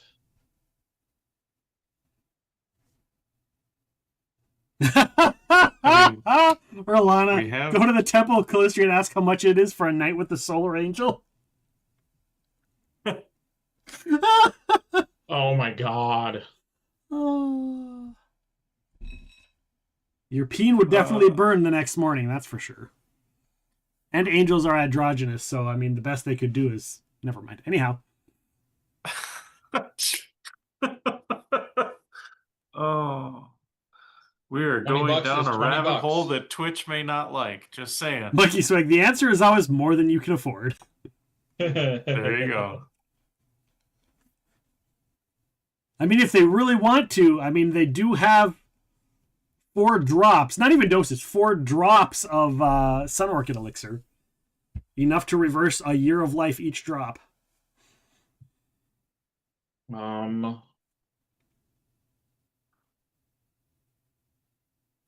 But we could get you a night with a succubus on a premium. Oh. Oh my god. Hold on.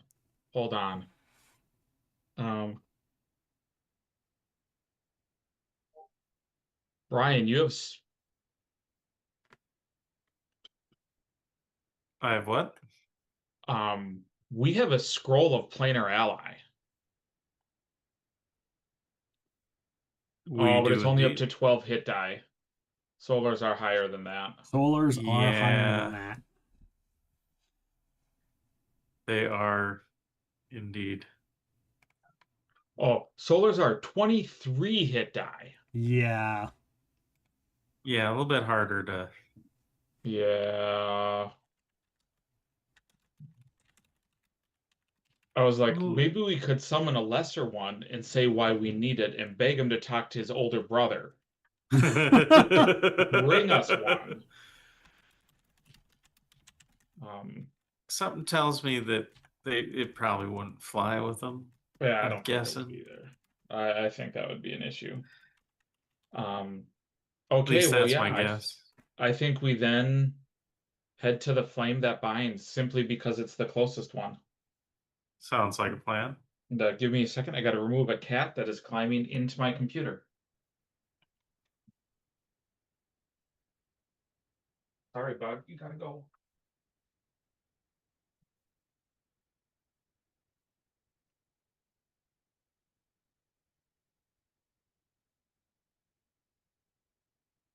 Okay. I have returned. Okay. That is in the Tar Heel Promenade, which I do have in my notes. I do have bookmarked. I do. Boop. You are going to the flame that binds. You also know that the Bank of Abadar is over in that neck of the woods, should you need. Cool. Right. And it's funny because the flame that binds, I as Nick, I always get confused when we're playing the Claimer's Conquest. I always get that mixed, merged in my brain with the Wheel Unbroken. I always think they're the same place. You see a big garishly painted shop. But there is a lot of cool stuff here, and you walk in and you see a very large, oversized man sitting behind the desk. Grotesquely large. Inhumanely, like have you ever seen the TV show Monk? Yep. Yes. The dude that has to like be wheeled around in his bed. Yes. Like that size. Like Like a some bloatmate. inhumanly, like that's like it's not normal to be that size, but he Yeah. is still somewhat mobile. He's like, "What can I do for you?" "Welcome on into the flame that binds. My name is Carthagos." By the way, my voices will never be the same as Monkey Swag's if I do voices. So even if they're the same character, I'm not basing them on anything. Just so you all know. Different universe. Different universe, same characters. If I could do the same voice and remembered the voice, I would do the same voice. We are looking for a feather from a solar. Oh. Well, that would be a pricey item. If it were used for anything in particular. But from what I know, it's not necessarily a useful item. Collectible, maybe. I have heard of them going for sale in experimental reasons. But you do not have any. I personally do not have any. I'm sure I could get a hold of them. We are in Kaer Maga, after all. Where? Well. But I have heard of them going for sale. I've Yes. seen one or two here or there, along with other parts from the solar. Not quite as pricey as their bows and swords, of course. Those that may, rather than sending you out on errands, could I just pay for the information of those that are in Kaer Maga that may have purchased feathers of a solar. Now, I heard of one going for auction about 3 years ago. I think it fetched a price of 9,500 gold, if I recall. It was at some fancy party, so it wasn't a specific area. Some noble to do, auctioning off fancy doodads that they found throughout the world to try and pay for their home.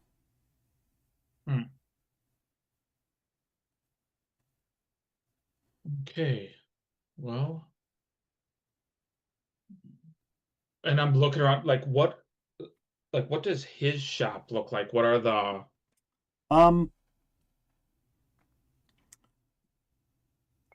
a lot of adventurer's gear, a lot of wizard items, wizard material components, spell components, crafting materials. If you want to, like, if say you want to make a magical sword, they have all the materials, inks, all of those kinds of supplies, scrolls, wands, some adventuring gear, stuff like that. You can find a lot of that kind of stuff here. Ooh.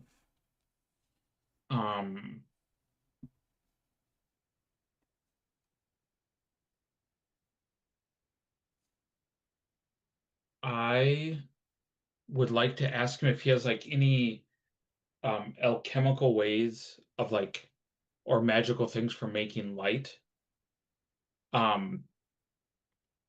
So I'm gonna try to make a sun blade, hence why I bought that glass blade in the plane of fire.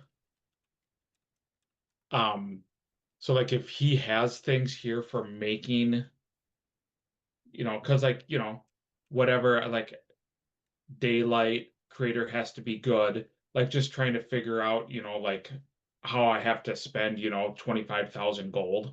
He goes, well, I do have this over here. One of the alchemists can probably get it to you for a little bit easier and quicker if you need more of them, but I have this here. It's called bottled sunlight. Ooh. He's like, but it's not, it's magically made. I'm not worried about it being magical. I'm more worried about the properties. How does it work? On command, once a day, it releases a small vial of sunlight that produces a bright light in a square for 1 hour, during which time it provides enough energy to satisfy a single plant creature daily nourishment requirements. The light counts as natural light in the square containing the vial. If the vial enters a square of an undead creature with weakness to sunlight, the creature can attempt a DC of a will save, or the vial is instantly extinguished, or they are affected by sunlight.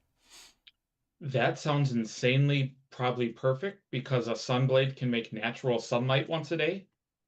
Yeah. So that sounds like buying that might be like a good way to like infuse the weapon whenever I make it. Yeah. How much is bottled sunlight? 200 gold. And how many do you have? Just this one, or? Let me look. I think I can scrounge up a second one.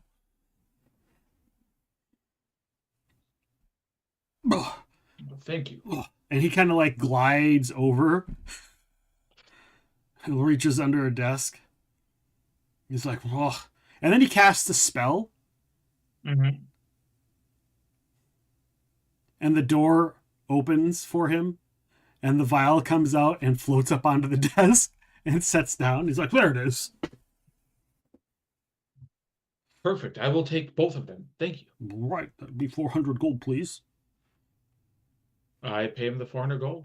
You like the jaw slobbering sounds? Am I trying? I don't remember how Monkey Swag does the voice, but I can just imagine that that's kind of what it's like.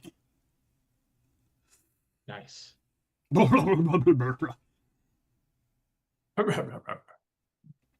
Thank you.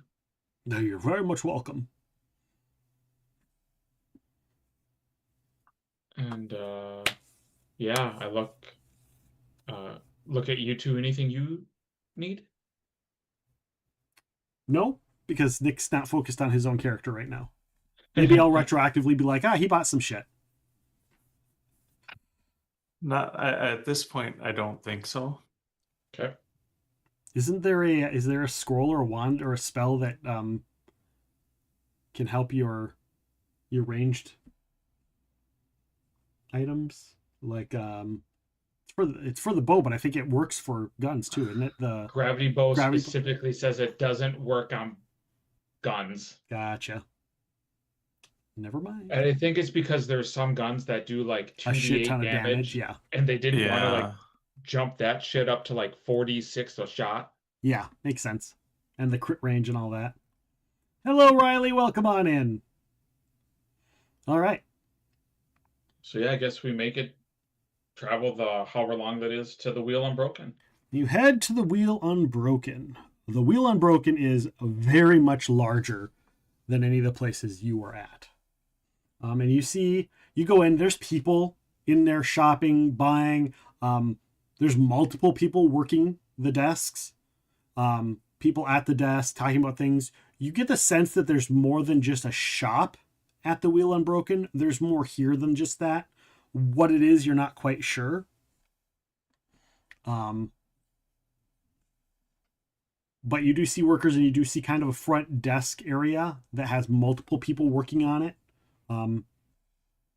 Almost like I don't know. I don't want to say like a circular desk and like, you can approach from all sides sort of area.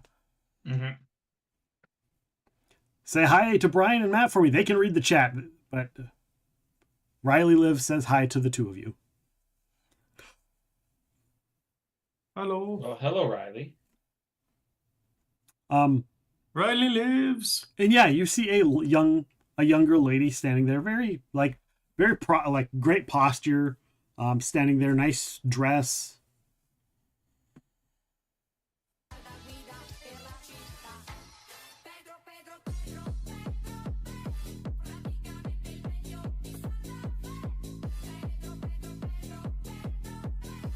I can't spin around like the raccoon. Yeah, I'll me try. either. Me either.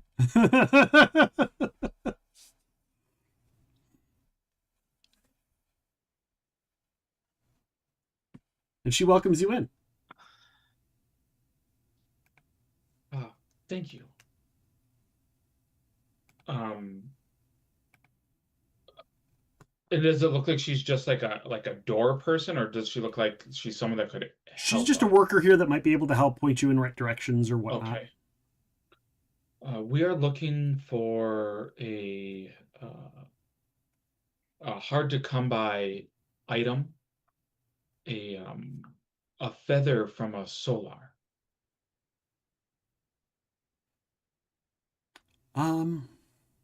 She's like, So she starts from Costco because she marks your receipts. Yeah. She's like, okay.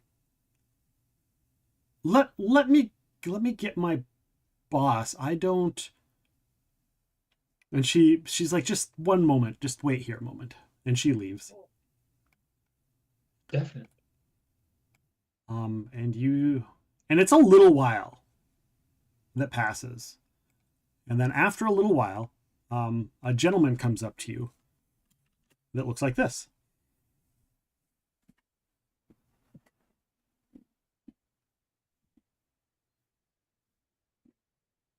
It's a Sutherland's Club, that's right. I only make minimum wage peeps.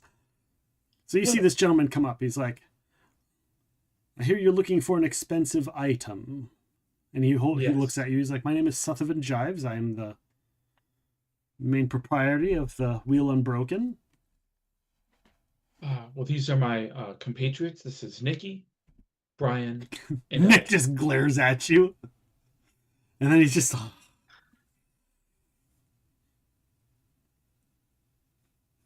you do see the man, like, he looks at you, kind of askance, and he points at your necklace. He's like, smart move disguising that. Or at your holy symbol, Matt. Mm-hmm. He goes, smart move disguising that here in Kaer Maga. Why? Do you look down at it? Yeah. You do not have a holy symbol of Iomade. Oh. You have a holy symbol of Cade and Kalian. In fact, anything that represents Iomedae now represents Caden Kalian. Interesting. And I'll kind of lean over to Matt and be like, best wingman ever. And I just kind of point up. Mike, yes. Well, thank you. We are looking for, as you were informed, a expensive and rare item. Yes. That I'm thinking you may be able to acquire. We were told that by Kaer Maga, if I'm pronouncing his name correctly. Oh, yes. He used to be a great... Well, he still is a great alchemist. He's just not the best. And Sutherland kind of smirks a little bit about that. Like he may know more. Is Sutherland now the best? You can go ahead and sense motive. You know what? I'll if you allow me, I'd like to sense motive on that one. Terrible roll on sense motive compared to what the rest of mine have been. You can certainly. I say 19, 3. Okay. I don't know where the rest of my city notes went.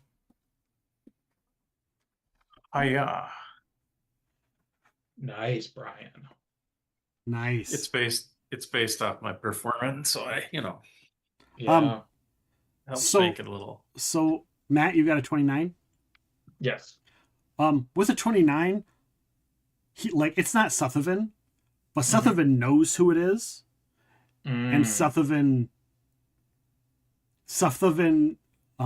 is really proud of the fact that he knows who it is.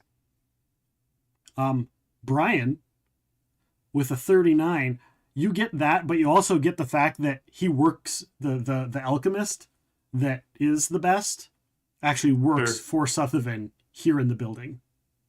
Ah, gotcha.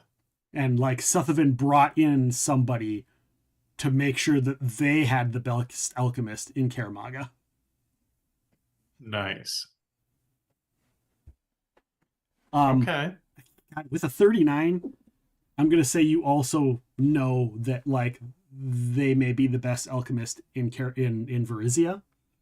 He's that confident. His bravado about it is the fucking best. Okay.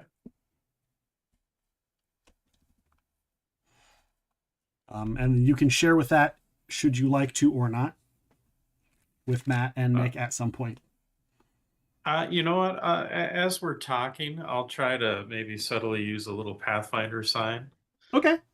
That's my boy. That works. Which pretty much ends up being. So yeah, Matt, you and Nick kind of get the hint that Sutherland has hired the best alchemist to work here. And the best alchemist in Kaer Maga and possibly Varizia is in this building. Well, that coincides with notes that you have from the hags, that there are probably only 2 people that can make potions of the style they need in the world, and one is a witch, and another one is an alchemist in Kaer Maga. Okay. Well, it is fortuitous that because we don't know that it's someone in that it's in his employee. From Brian's pointing and thumbs up, I'm assuming it's this guy. No. Brian's pointing at Brian used Pathfinder sign to tell you that it's somebody in the employ. He was just being cheeky about. Oh, okay. Yeah. We also may be looking to hire on the services of your alchemical savant. Of course. I could call him over if you'd like. Well, it all depends on if you can get the feather. The feather. You're looking for because you just said a very powerful. Oh, you said that she was dumb. He's like a feather, like a phoenix. Yeah. He's like a phoenix feather, I assume. No, the feather of a solar. Oh. Feather composed of light. Well, they're still physical items of a solar, but yes, they are when in the body of, yes, they're essentially light, the theoretical properties of their being and essence being of like, yes, a solar feather, all of their wings and feathers are light essentially. But they are of a physical variety, and I believe we do have one or two. One we got recently at an auction some time ago, sitting in our researchers' warehouses. But we paid quite a pretty penny for them. If you can afford them, then we would certainly be able to sell them for, say, 10,000 gold. I look back at Brian and Nick. Now, do we need just one feather? Because we got to make this one big distillate. You don't know. Okay. We don't necessarily know the ratios, so probably would be good to have a couple on hand in case we. Well, we could buy 2 of them with our extra group fund. That doesn't include like our money for like raised deads and stuff like that. Right. So we could buy the 2 of them. I guess I'm like, can we speak over there? Like, because I don't want to talk in front of him about it. In front of. Oh, of course. Thank you. He's like, in fact, he points to a door and he hands you a little key. He's like, you don't need to use the key on the door, but when you go inside and close the door and turn the key, it'll seal you off in a room of silence. Oh, perfect. Thank you. He's like, normally I charge for this, but if you're potentially buying 20,000 gold worth of materials, then you are more than welcome to use our room. Yeah. So let's walk. Oftentimes we do negotiations in there. It might be a little roomy for the 3 of you, but you have your cat. And he smiles. Yes. And walk in and look at you two and be like, we have the money, we could buy 2. We don't know how many we need. Do we want to buy 1 first? And if we need more than 1, acquire the second? Nick's like, if their recent one they've had for, well, if they got the one that the other dude was talking about at an auction, and he said they recently acquired it at an auction, that means they've had this new recent one for, what, a couple of years? Yeah. So I doubt the second one's going to go anytime soon. Yes. I think we buy 1 with knowing that we might have to buy another. But I just would hate to spend 10,000 gold and not need it. That, and I do not know how much it's going to cost to hire on the alchemist.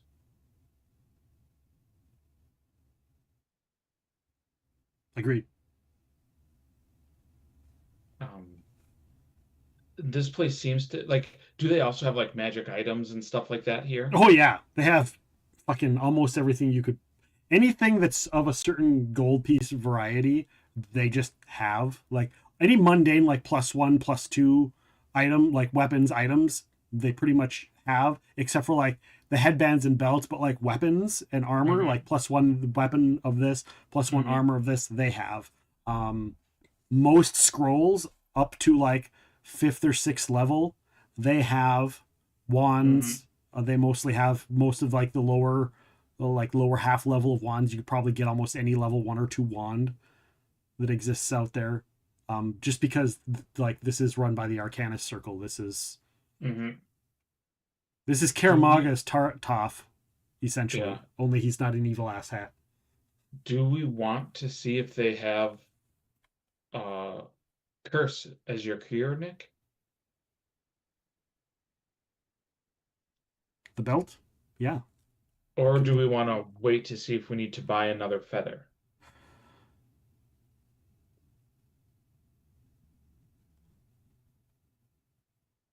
We can look and see if they have a belt. We still do have that door that's... And Nick goes, shit, the door's closed. Yep. Because you were with him all night. Fine. Yeah, let's see if he has it. Perfect. I'll go into our stores and I'm going to just nix the 10,000 gold off of our group fund. Sounds They good. do not have it. Okay. But you'll ask. Yeah. We'll walk out, ask. He says no. Or we buy the feather. Right. And then ask. Yeah. Do you have a gender swapping belt? Cursed belt? He's like, a cursed belt? No, we wouldn't necessarily, like, we have cursed items, but we don't generally sell cursed items, and we don't have a belt of that variety. How about a hat that lets you change what you look like? We do have that, yes. A hat of disguise is pretty common. I look at Nick. Nick shrugs.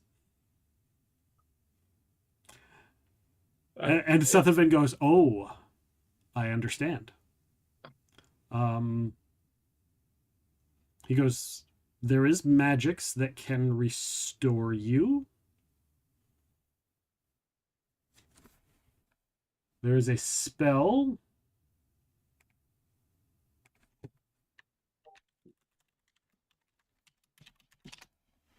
I guess it is a curse. I wonder if a remove curse would work.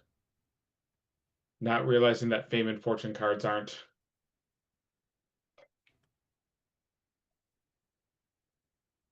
He goes, yes, yours is. Yeah, he I goes, don't yes, know if from what I they're- can see, yours is strange. It's not a normal shape.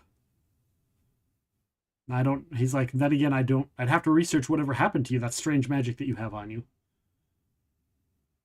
But there is a wizard spell that could reverse it, potentially. I mean, Nick, if you want, we do have gems where we could get you a hat to make you look like yourself if you want. Yes, I Monkey just Swag, don't- that is the spell I was thinking of, which is a 4th level wizard spell. Nick's like, hey, he looks at the guy, guys, what is this? What is the thing you're not sure of? Can we try it? And if it doesn't work, then we're just out the money. And Sethavan's, yes, I could get you a scroll of true form. Is a 4th level scroll, and if it works, then great. And if it doesn't, then it's because of the nature of your forced polymorph. Or whatever Ryan, it is. Could you spell kenning that? I think so. Is it a wizard? Yeah, it's a wizard spell. If it's a wizard spell, then yes, provided it's what level was the spell again? 4th level. Yeah, and I can cast 4th level spells. Yes, I could totally spell. I believe I can spell ken it. Yep. Let me double check one other thing real quick here, but I'm pretty sure I can do it up to the level of the. I'm gonna just double check real quick here.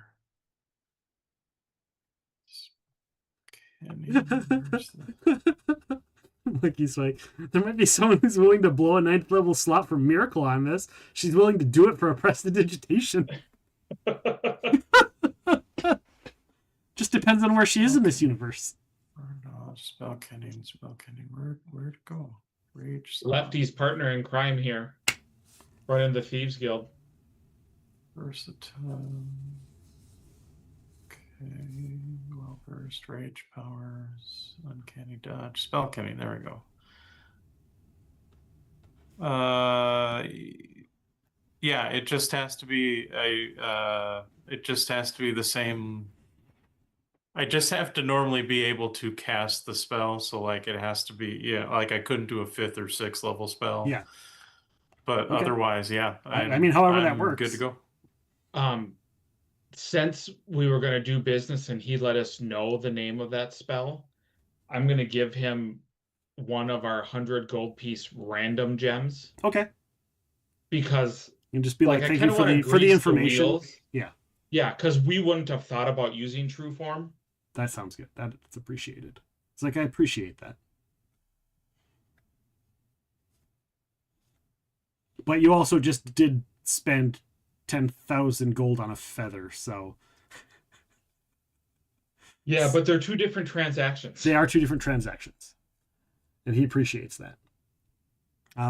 he says it'll be maybe 10 minutes till they get it out of our warehouse and bring it over. I have sent somebody for it.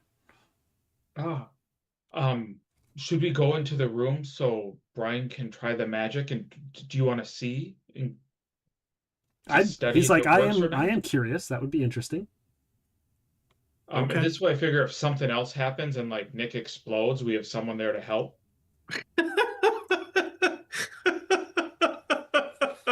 If Nick explodes, like things happen, man. I've seen The Color of Space. I know what happens when you mess with things. Okay. I mean, Brian looks at you, Matt, and says, I mean, we are trying to undo the mystery that is woman. So. True. So, yeah, I guess we walk back into the silent room.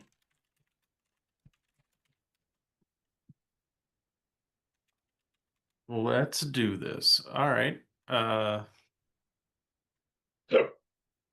excuse me. For the true form. Okay. And my apologies. What did it say in terms of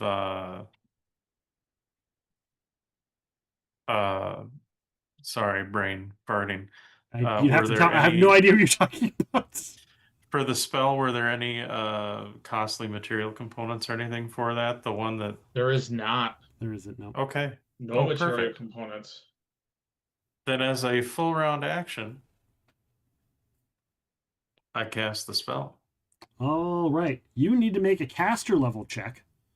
And it is not a low caster level check because it's a part of because fate. It's not actually a polymorph. It's essentially a deific shift.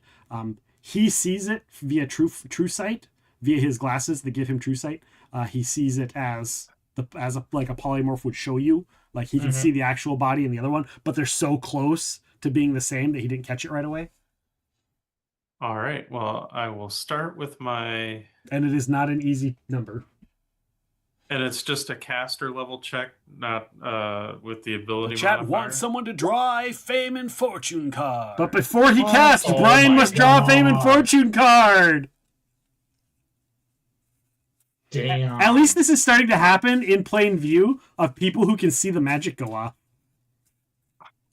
All right. So what we say there was like not quite 50. Not quite cards. A deck of cards. And we have four that are out. Let's go with if you're shuffling it up or whatever. I'm currently not counting shuffling the cards that are out. We'll go with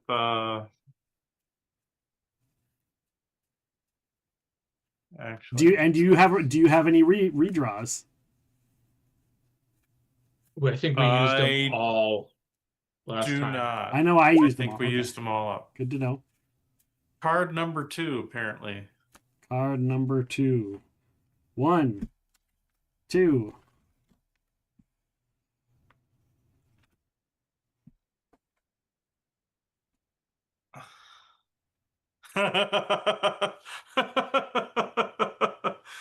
Monkey swag. What are you doing to us, man? If Brian's true form works and he gets the gender bending, will that say that Nick's gender bending was contagious and Brian catches it? No. Well, this is interesting. All right. I can't tell you what it is, Brian. Okay. Oh, but you don't have a redraw anyhow, so. I do not. I will give people in chat a time if they want to give Brian the chance to choose to redraw or stash it. That is their prerogative. Otherwise, I will be putting this down as Brian's permanent thing down the road, which I'll have to figure out how I'm going to do down the road. Fair. I swear to God, I'll pistol whip the next guy that says shenanigans. Shenanigans? Oh. Yeah. Yeah. A player gets a redraw token. We want to see what it is. So if you choose to redraw, I will tell you what this one is. Or you can stick it to it and hold on to your redraw token. No, I'll all right. I'll do the redraw. Okay. I will throw this one aside. I'm going to leave your sticker out, though. Actually, leave the sticker out. Let's set it aside. This is called Mistaken Identity. This would require some help on your part, Brian. Okay. Your character is mistaken for an NPC with a completely different personality. The NPC's friends will take the PC into their confidence and treat him like their absent friend. And the NPC joins the party's group. Oh. The DM must determine the details. Like literally, we swap places. Yeah, kinda? but like they would think that you are their friend, and we would think that their friend is you. Oh man, that and I would have just had you. I would have just had you play, make a different character, whose name is also Brian, but isn't the same Brian. It just looks like Brian, and isn't in the group. Right. That's what I would have done. Nice. And that doppelganger just coming back to. Or I would have done like the doppelganger and had a doppelganger come have these. I'd have the same one come back and just have you play him. Nice. All right. Boom's coming in and spawning some Tangiadens. All right. But we chose the reroll. But you chose the redraw. I'm gonna do the. Whoops. And that's why I couldn't tell you, because I could tell you, but I couldn't tell Matt and then the stream. So card 38. A lot of counting. Ironically, if I took because I just did a roll like a 1d40. Mm-hmm. And ironically, if you had the 2 and the 38 and added it together, it'd be yeah.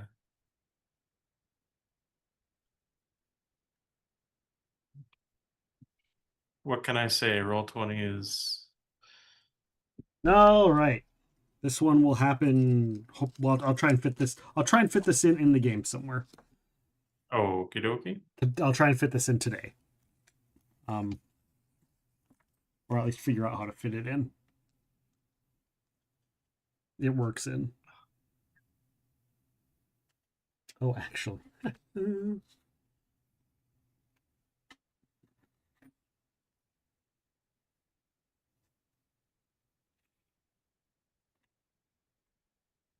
All right. Has anyone ever done card sticky night in 69 and just looped back through the deck? At that point, I would just grab one randomly and not say anything. All right.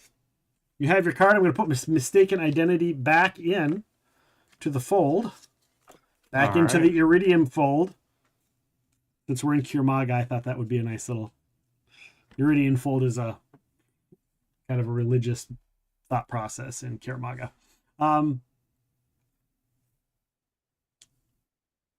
What did you get for your... Did you roll? Is that your roll? Yeah, nope, 38. For a die 40? No, that's a die 40. No, the D40 was for the... yeah. What was for your the cards. What was your dispel check? Oh, I don't think I rolled it yet. Or no, it was the 20. My apologies. I did roll it. Check. It was the 22. Your caster It was level. the 22, but I think I would like to spend a surge to try to bump that up. And by surge, I mean a point of confidence, because which would just make it a 25. You cast the spell and you feel, as you cast it, your magic goes off and hits Nick on a wash. Now, this isn't magic that you're used to because you're using your spell kenning, but you can feel the magic grab and like hold on to whatever is affecting Nick, the curse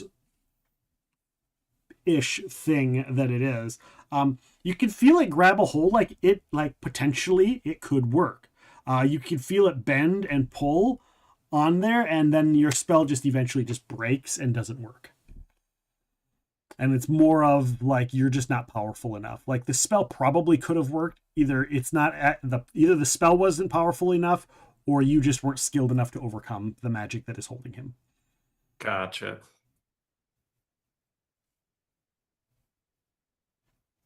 Gotcha.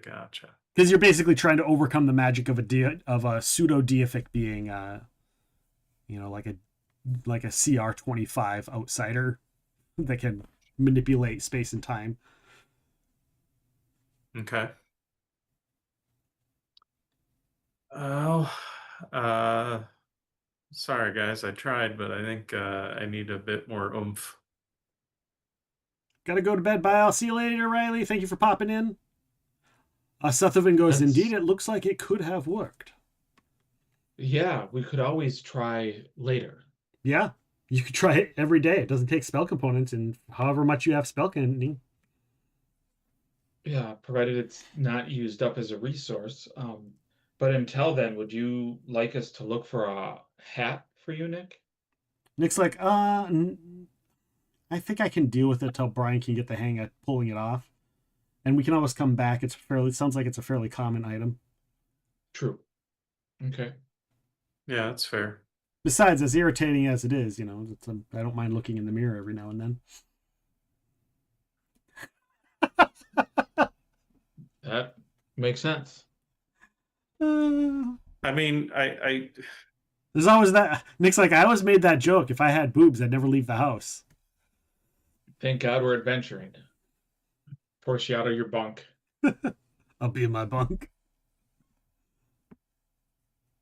And Sutherland just shakes his head and leaves. Sutherland shakes his head and is like, all right, unlocks the door, goes out.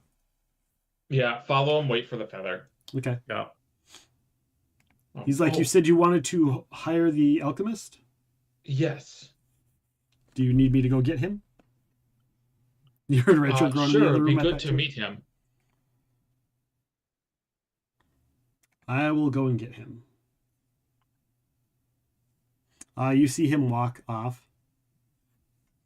And Nick's like, so, how many fucking alchemists does Kaer Maga have? Probably a lot. Many, yeah. I mean, it's a big city.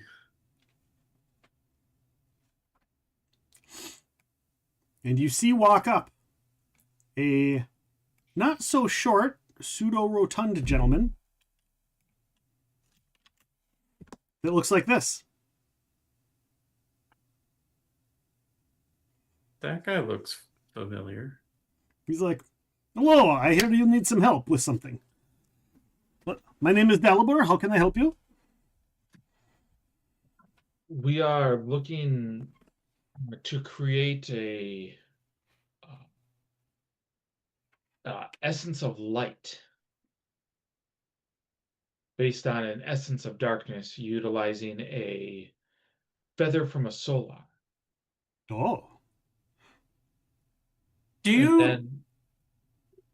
Sorry, you look familiar. I feel like... Were you ever in... Because we've been in Corvosa before, right? You have. I mean... We have. You have been in Corvosa. But did we ever go to the Golden Key? I guess that I don't remember. There is no Golden Key in Corvosa in this world. Oh, okay. Never mind then. Never mind. I take it back. Retcon. Sorry. And then once the essence of light is made, there may be another project that we would hire you on for.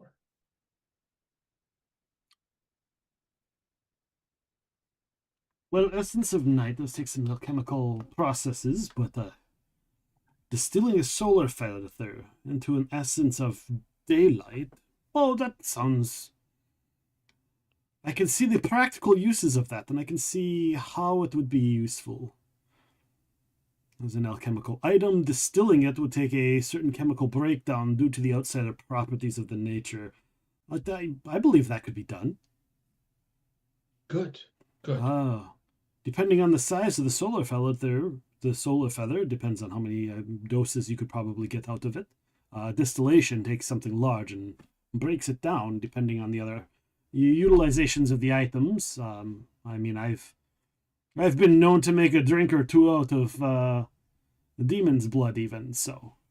I'm quite well versed in the utilization of the materials of outsider and other creatures in the creation of alchemical items. Huh. That's fascinating. I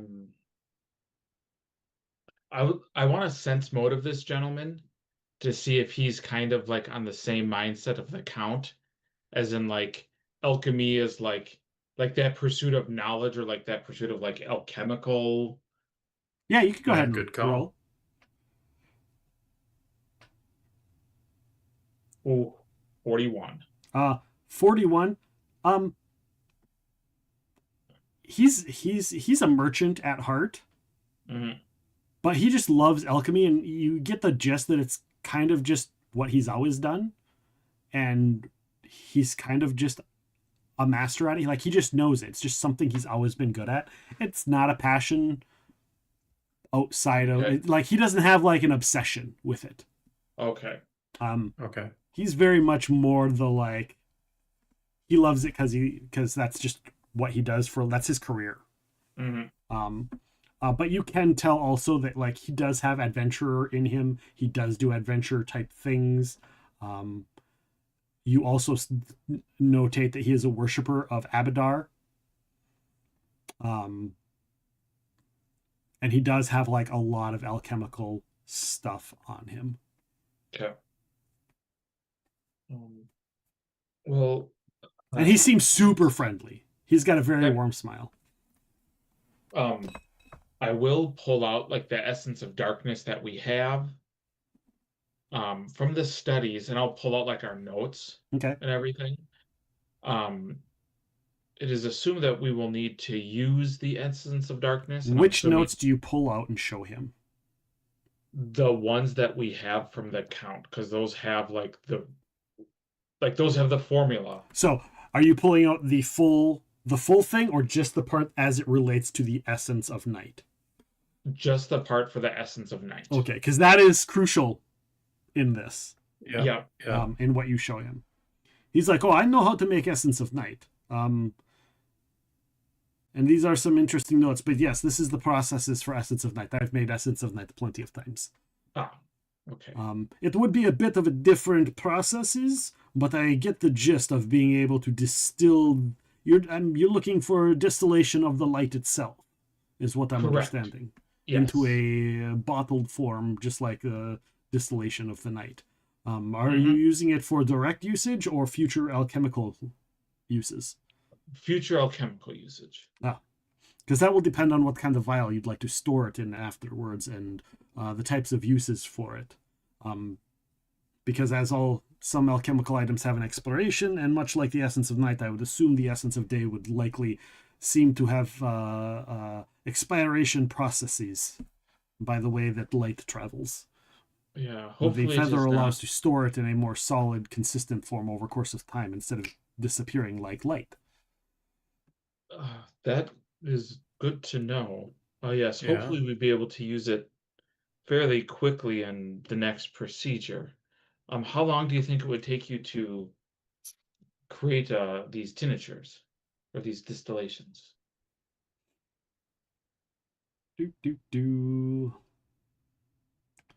Oh, I could probably have that done in a couple hours. Wow. He's like, it'll take me more time to write down the formula than it will to make them. And how much for the service? It depends. Do I keep formula for essence of day? Or is that to become your property? I see nothing wrong with you having a copy and us having a copy. Agreed. And you are providing materials for it? Yes. He's like, 1 hour of work, 100 gold. I Okay. pay him in 100 gold piece gem. Okay. Because like he's getting paid for his time to formulate the formula, Mm-hmm. and he's going to be able to give you like he doesn't have to pay for the solar feather used to create it. Yep.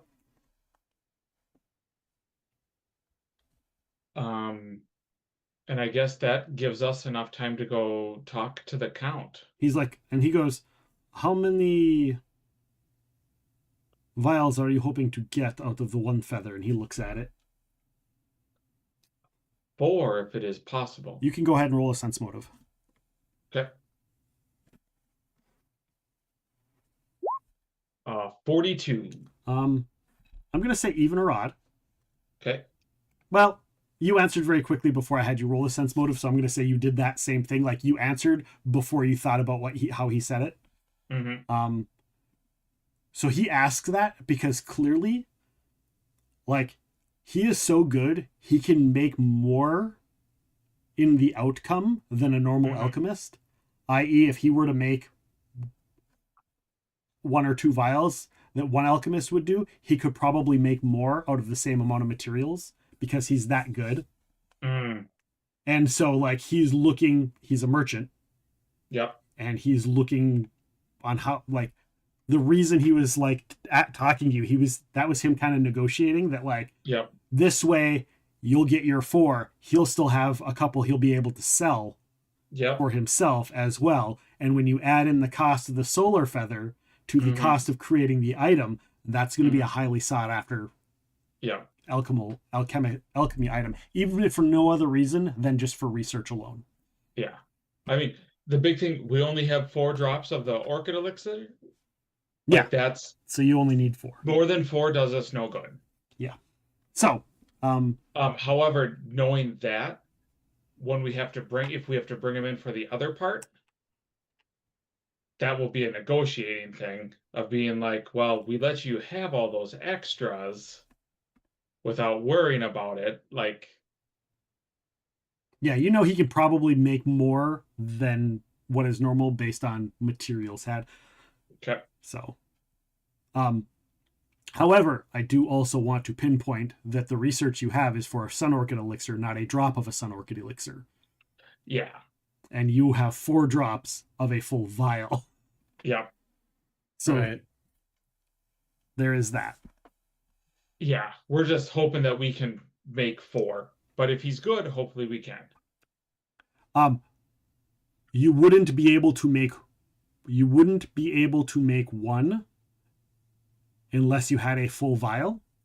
But because this is above the board, you don't necessarily know this. You don't know how the process works.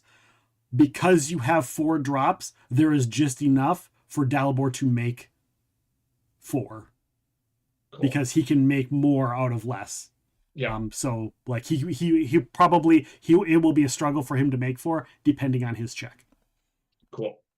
Provided you all are helping him, because this is not going to be a check that he's going to be doing by himself. Yeah. Sure. I figured.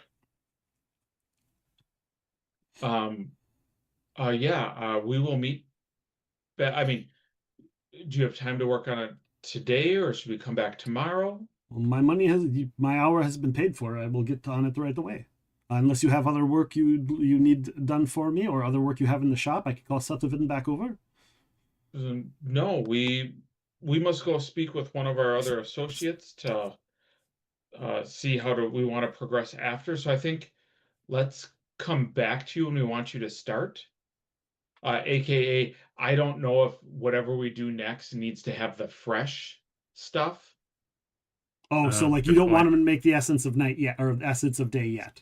Yes, just because I don't know enough about the other formula, and that's where the Count, because we were going to have him go into specifics once we knew we could get the feather and get the thing made. Because we don't know if like it has to be done and then right away used into the other things, right? Or if we have time. And Nick's like, so do we just want to see if this alchemist can come with us so all of us can be together, or talk to our friend and see how he wants I think talk to our friend. Yes, let's talk to our friend. We will be back hopefully in the next hour or two. The worst, otherwise we can come back tomorrow. I'll be here. Perfect. And then yeah, as we leave, like get a couple blocks away, and I'm like, I don't know if the Count wants many people to know what he is. Like, so I don't know if the Count wants to come here or we go there. Yes. Good point. Yeah. Because I don't want to burn the bridge of the Count. Yeah, we don't want to out him. Yeah, exactly. Yeah, agreed. So you go back to the Count's office. Yep. We go on the intercom and say, we have good news. What do you have? Explain. We got all of the parts. We found a feather. We found someone that can make the feather, can make the 4 distillates of our essences of light. Oh. However, we need to know if the light can be brought to you or if you want to come to us for making the final steps. We didn't show this alchemist these next steps. I figured that would be something better explained, like, I don't know, like at your lab, or do we all make our way to his lab? Like what works best for you?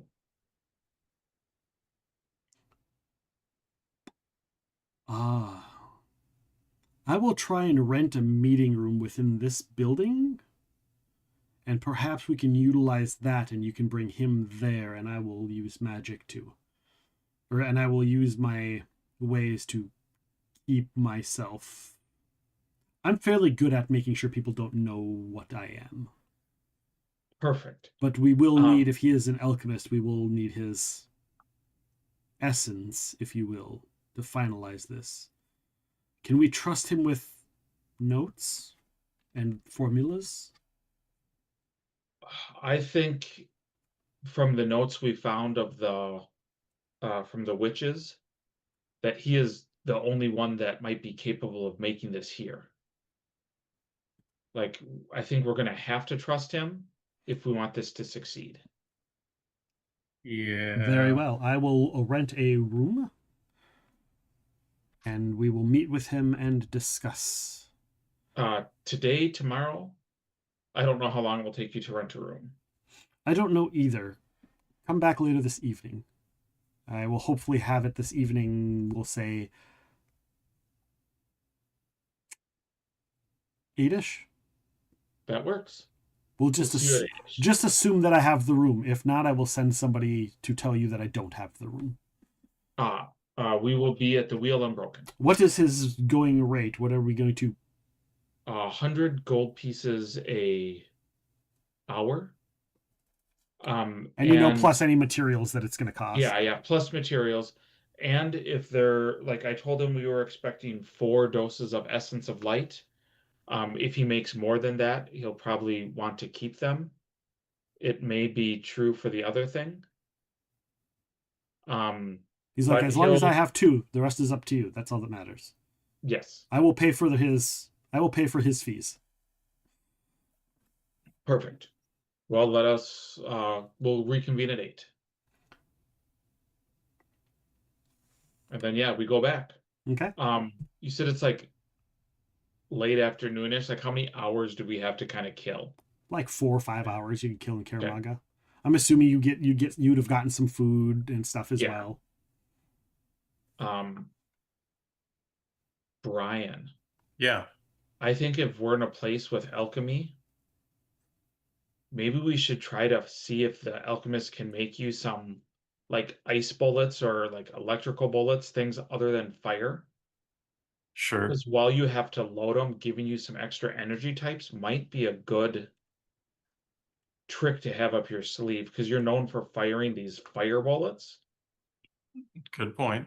Yeah. And the more we're getting known, the more people could learn about how we fight to be able to throw up some tricks. I think would be cool. Sure.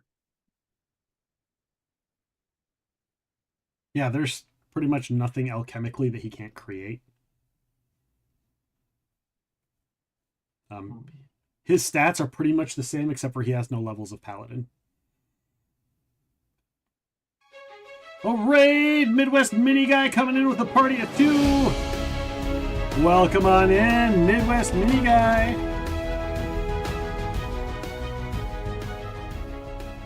Midwest Miniature Guy is going to be at Con of the North with us. He's probably going to have his miniature table. He's also running his Law Dogs RPG there. You guys can go check out Midwest Miniature Guy right there. I'll be hanging out with this during the course of the weekend. Hello, Tux. Welcome on in. We'll also be doing the Con of the North thing. I think our friend Barlack is going to be there too. Oh, cool. So much to be had, much to be done in the ways that are. But Brian, so there's the link of all of the special chemical cartridges. Sure, Yep. sure. Dragon's Fire, Dave Dragon, Entangling Shot, Flare, Grey Dust Shot, Metal Paper, Salt Shock, Smoke Shot, all of that. I'm too far south for Con of the North. That's okay. That is okay. You can still hang out with us here on stream. But welcome on in. We're doing Pathfinder 1st Edition Tabletop RPG. We have a lot of different games here, so come on in, enjoy the story, enjoy hanging out, and welcome to the realm of the epics. If you do like authors, game designers, and the like, we also have a podcast Mondays where we talk to leaders in those industries. We just had on urban fantasy author Hunter Blamen and Hall of Fame audiobook narrator Luke Daniels, both together there at the same time. And if you want some good laughs and shenanigans, that was a great episode. Lots of fun with those guys. This was this Monday, so welcome on in. So yeah, you guys can research some of those. What are you gonna do to kill time in Kaer Maga? Anything in particular?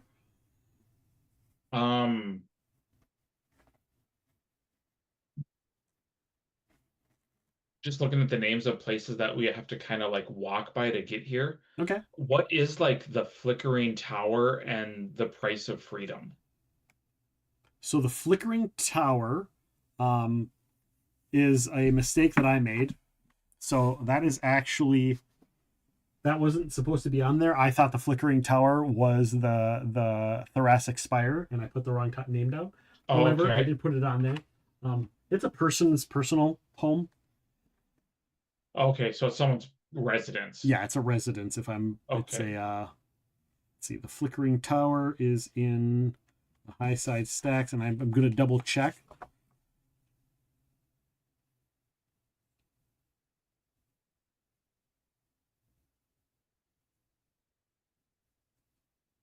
Yeah, it's the home of some supposedly super powerful wizard that has never been seen. Okay. And sometimes the tower just disappears, and sometimes it reappears. And nobody's ever seen anyone come or go, and nobody can get in, nobody's come out. Oh. It is known as the Flickering Tower because it flickers in and out of existence, yeah. So it will stand out to you when you walk by it. You know, you'll walk by and you'll be like, I swear I saw a tower there. And then you'll come by later on in the day like, shit, there's a tower there. Huh. Then I guess, what about the Price of Freedom? The Price of Freedom is actually a really cool place that is in the bottoms. Oh, sweet, it's right there. It got it right here.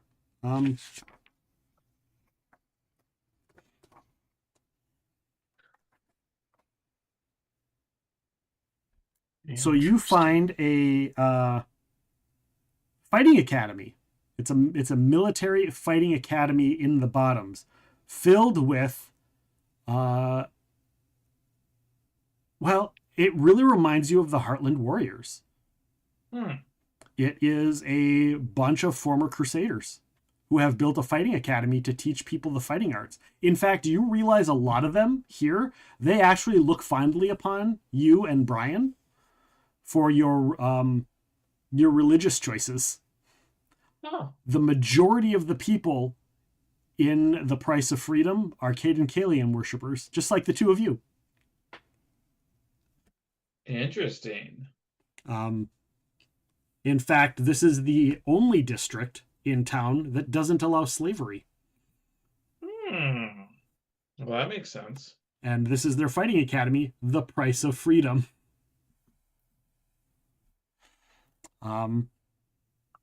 They preach self-defense at all cost, It does not stop formal weapons training, but it also draws on everything that the teachers have learned in real life combat reasons, whether it be on the streets, whether it be in the Crusades, whether it be at war, dirty tactics, all of that kind of stuff. It's not like, haha, on guard, you fool, points and this. It's like, no, it's down and dirty. This is a place where you learn to fight for survival.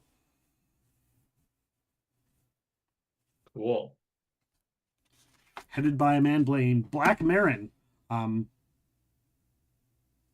So yeah, it's pretty cool.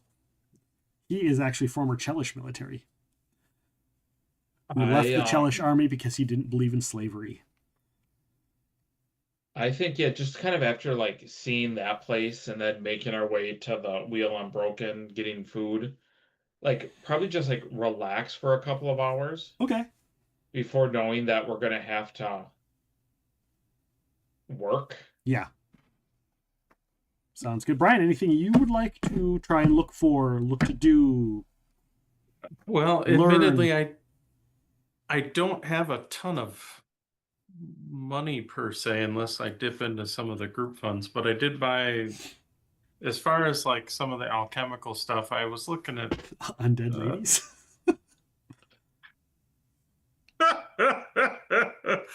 No Voltaire for me. Thank you very much. You go in there, it's like, well, would you like a fleshy or do you want a bone? And you see a skeleton sitting there gyrating its hips.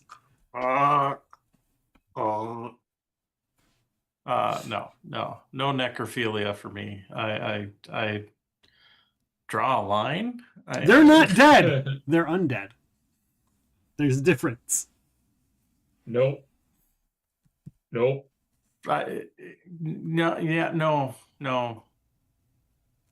Skeletal pegging. God, what kind of stream are we doing here? No. I think. Wait. Where's the redeem? Hold on. There's the. Someone clip that and save it. No, please don't. Please, God. Usually you pay double for that kind of action, Cotton.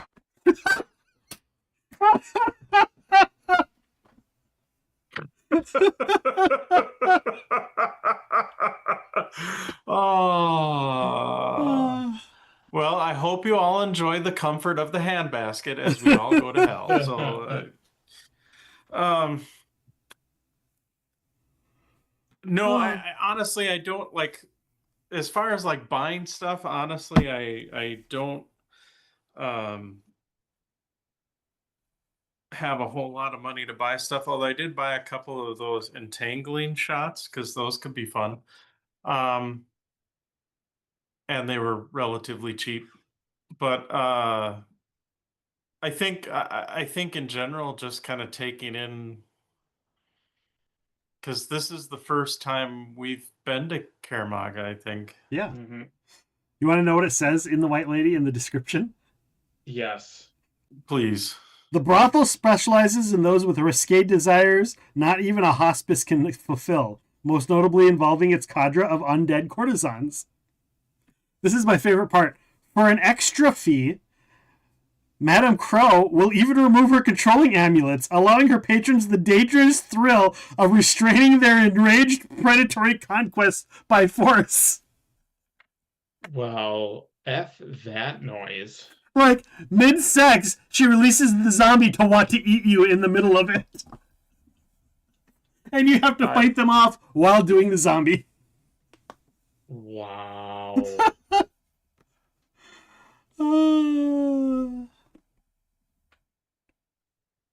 Well, okay. Brian, you should get some gray dust cartridges. I was looking at that, but the thing is, I don't have the money. The quotes heard by the regulars that go there regularly says, there are just some things you can't do with Aliven. Jesus. I think, Brian, we should use like 4 of our gems to get you 8 of those gray shot. Yeah, he doesn't have to make them. You can just buy them there. You're thinking 8 of the gray shot? Yeah, because that just brings us from 14 to 10 gems. Okay. Because I could see those being huge. Well, and there's the gray dust and the gray dust shot. Oh, I guess they're both the same cost. Yeah, the shots for scattered weapons, and I don't think your pistols scatter. So, right, so it'd just be okay. So 8 of the gray dust. Because hey, giving someone a -10 to their concentration checks is that's huge. It's holy cool. Crap. That's super cool. And they can't cast defensively. Yeah. Like that is some cool shit. Damn, that's cool. Absolutely.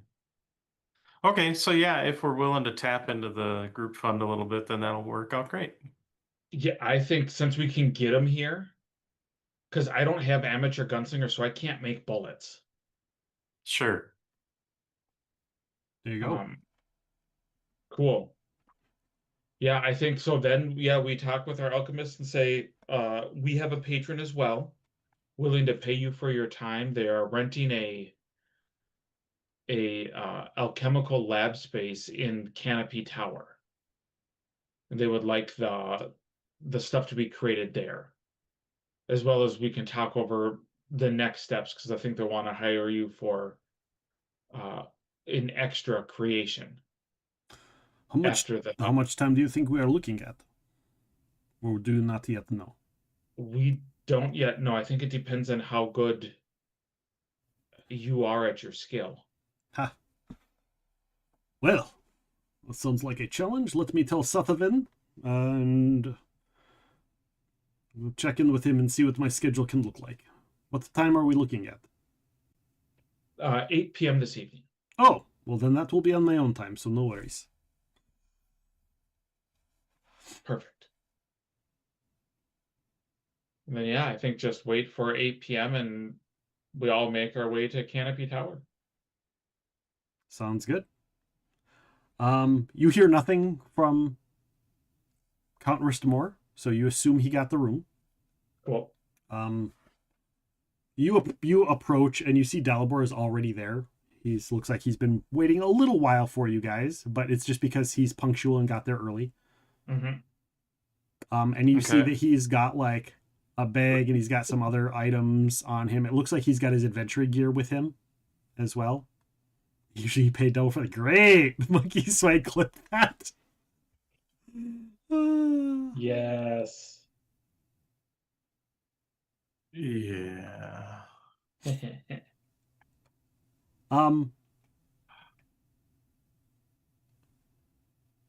So you haul up to Count Ristomaur. The Count tells you what room number you have.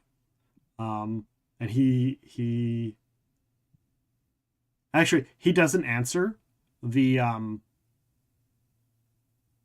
front desk person says that they were waiting for you and that to go to this other room to meet with the person that you were coming to meet. We do that. And you find the room. And you find the Count in there already setting things, like he's setting up the alchemical supplies and materials, including the ones that you bought, because I'm just going to assume that you here's this extra stuff that I bought. Sure. And Dalibor walks in and he's like, okay, well, I'll start grabbing my things as well and start setting up. If you want to start getting together the things, I have the items needed for the distillation. I've already gone through and put out the process for building the essence of day. Assuming you still have that feather, I should be able to make about 7 of them. Perfect. It should take me about an hour to work on. Of course, with your help, it might be quicker. I'll look at the Count and be like, should we explain the next process? He nods. Okay. And then I will set down. I'm like, this might influence how things go. He's like, this is what we are looking at with the essence of light. And I put down the I guess formula scraps, or however you want to. The recent finalized theory, or everything? The finalized theory. Okay. And he looks over it all. And it takes him a little while to look at all of the notes and like the formula and the theory. And he's like, I see you have some spaces here. He's like, this, I can fix that right there. And he pauses and he goes back and he notates the markings that you notated earlier. Mm-hmm. And he looks up at the three of you. And he goes, where did you get the notes on this? Is that the stuff that the Count had done, correct? I look at the Count. I'm like, this is what we need the explaining on. The Count goes, I had an apprentice that did an experiment once that reliquated information that is related to those formulas to keep adverse effects from happening. And Dalibor goes, your apprentice created Bloodveil?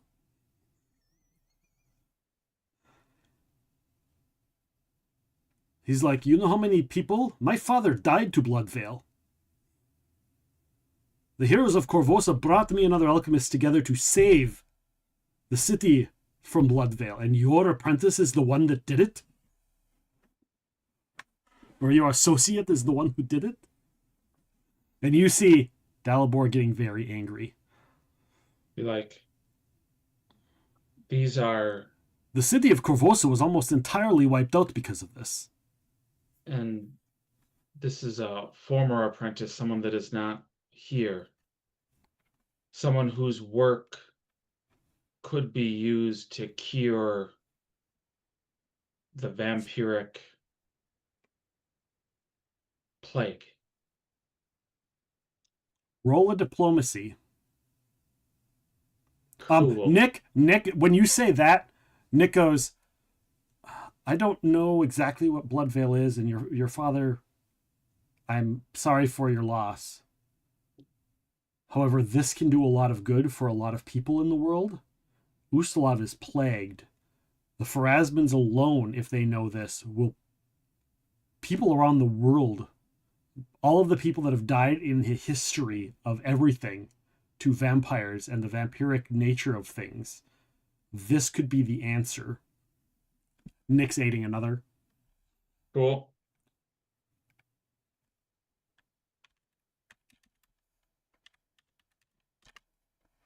So I'm going to spend a mythic point.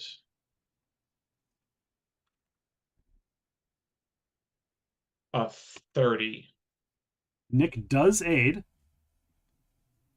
but not very well. Let's see. I guess, is there anything I can try to roll to help, maybe? Or is it just... if you added to the conversation, but I was kind of waiting. I gave you some time to say something. No, that's fair. That's fair.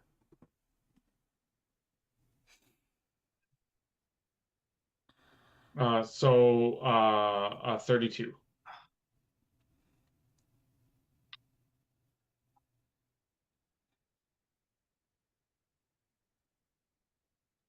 Where the hell is my mythic tracker? Right here. Let me grab Dalibor. Yep.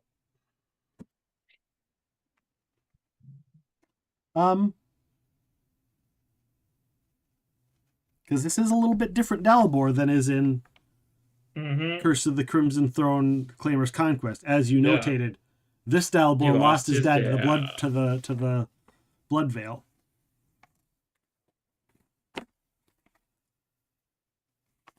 Which is why he is not a has redeemed a dice reroll. Oh, dice reroll for Matt. There you go. Hey. See if I can roll better than a 7. Thank you, Rolana Halo. You're our only hope. I mean, you're not, but you are, but we appreciate you. That's what it really means. 34 plus the aid, 36. The DC was a 35. Huge thing. That's why I waited. That's why I gave a long pause. I was like, if Brian can give an aid. Nice.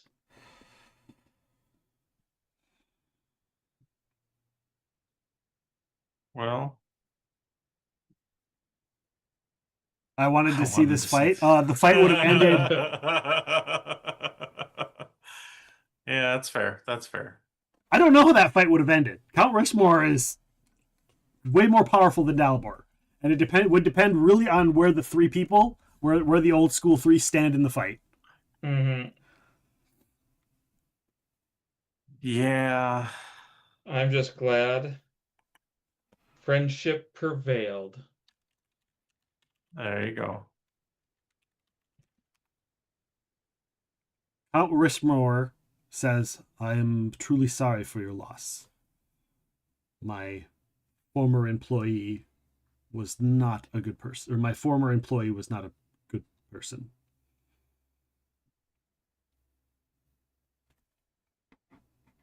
Matt, you can roll a sense motive.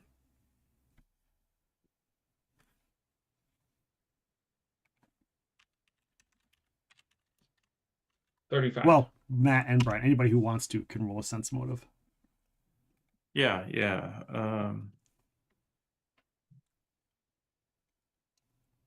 That's the 23. Sorry.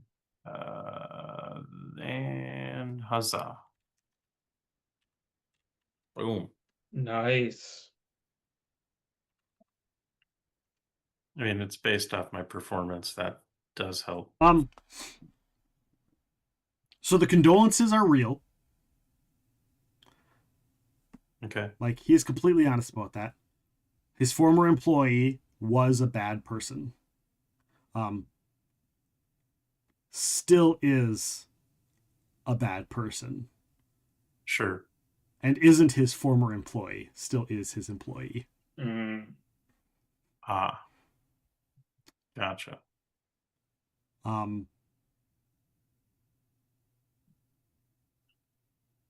So that's what you guys get. Mm-hmm. But he's trying to be diplomatic and not. Yep. And also, Brian, you get, like, there were his condolences, and the guy was an asshole, and Count Ristomaur really doesn't give two shits about this guy's dad or all the people that died in Corvosa. Like, the Count doesn't give two shits.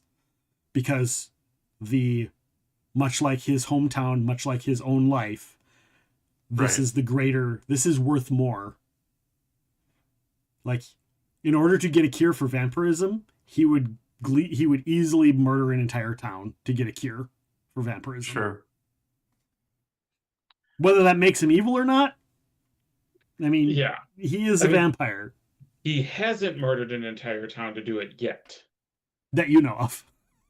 That we know of.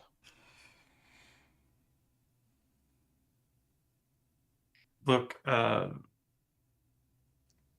Dalibor, I can't even imagine what you're going through right now, and I realize the situation here is definitely, well, to say it's unusual is like saying a Callistrian's a little bit frisky. I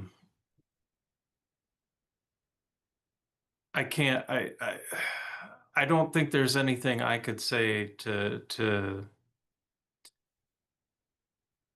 appeal to you, nor would I would try to insult you by trying, especially when it comes in regards to your loss. But I guess all I can really say is that if this works, as we are hoping that it will, I mean, it's ultimately a cure that could be used to purge a lot of horribleness from this world.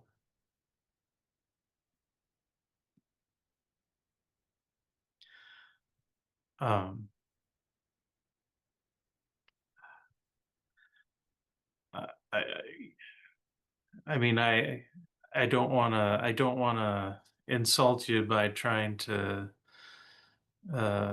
draw upon your sympathy or whatnot. Admittedly, I don't know your history other than what you've told us so far, and I don't want to insult you by making light of it. But this could have a huge effect on, well, Golarion. And you would be helping us to make that happen. Even if the people that we're working with on this may be, well, more than distasteful, I guess, to say it politely. No offense to, and I look over at the Count, no offense. Sounds like none taken. Dalibor looks at the three of you and looks up at him. He's like, your formula, the space of information that you're missing about life. I can craft an elixir of life that will fill that part of your chemistry that you need. But that will require 25,000 gold pieces. That's And where the that's just Sun Orchid goes, right? No. This is separate. This is to bind the human essence, the human soul, to the body of life.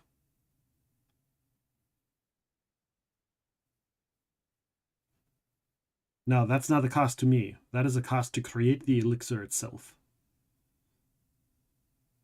My fee will go up as well. And he glares at the Count. Mm-hmm. And the Count goes, what, 1,000 gold piece an hour? Done. Dalibor's just like, it takes the wind out of Dalibor's sails. He's like, okay. Because that is way higher than what he was going to do.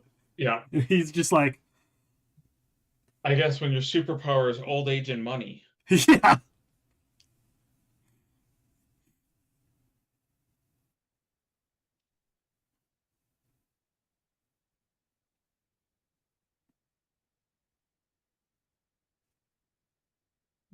So when can you start? I can start right now. We still have to make your Essence of Day. And then I'll have to make my Elixir of Life. And then we'll have to modify how they come together into your processes here. And you see him crossing out things. And we have to take in the factor of the vampire's blood and the effect that it will have if it's affecting the human body after its transformation so they don't become consumed by blood veil. Which is this formula here. Because that's what it is. Like, that formula was to make sure that, like, after the transformation and the vampirism goes away, that they don't contract a new version of blood veil. Sure. Which is why you needed, there were 2 reasons you needed the Count, and there were 2 reasons that you needed Dalibor. Mm-hmm. And that's on top of needing all of the materials. Now, if you didn't collect all the materials in that earlier part of the adventure, the DC just goes up. Sure, if you didn't have any drops of the Sun Orchid Elixir, you would have to purchase a new Sun Orchid Elixir. That cannot be recreated. And you wouldn't have been able to do it at all. Well, glad we didn't make Nick drink up. You would have just had 1 less vial. As long as you had a drop. Oh, true. So, that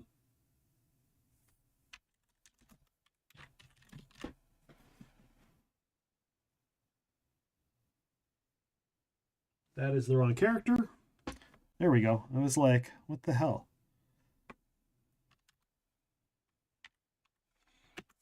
That is Dalibor's craft core alchemy to create the life elixir.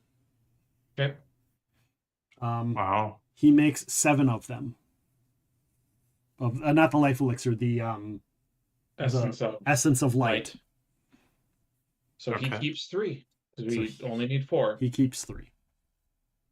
Magic wand doesn't really matter because it's not like I have the 1,000 gold per life lost to blood veil, right? That would be a lot. That would be a lot. I mean, this is kind of going to be like 10 gold pieces per life lost. Because this is going to take at least 12 hours to do. Ooh.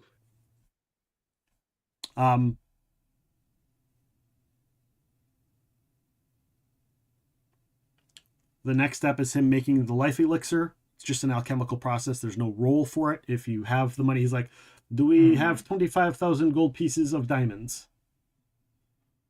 Look at the count. Count's like, I have money. I don't have the diamonds on me.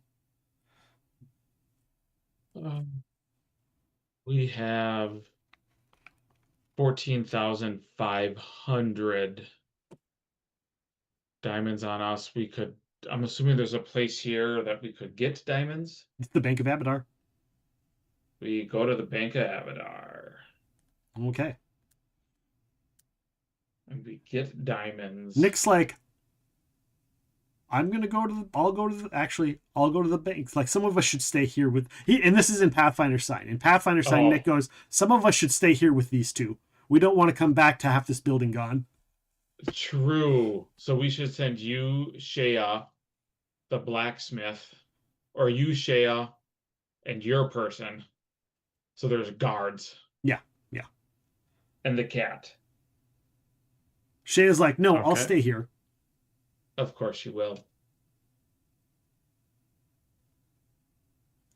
Because she's a badass. She's a scary 14-year-old. You don't tell her no. She's, 10-year-old. She's a 10-year-old. 10-year-old.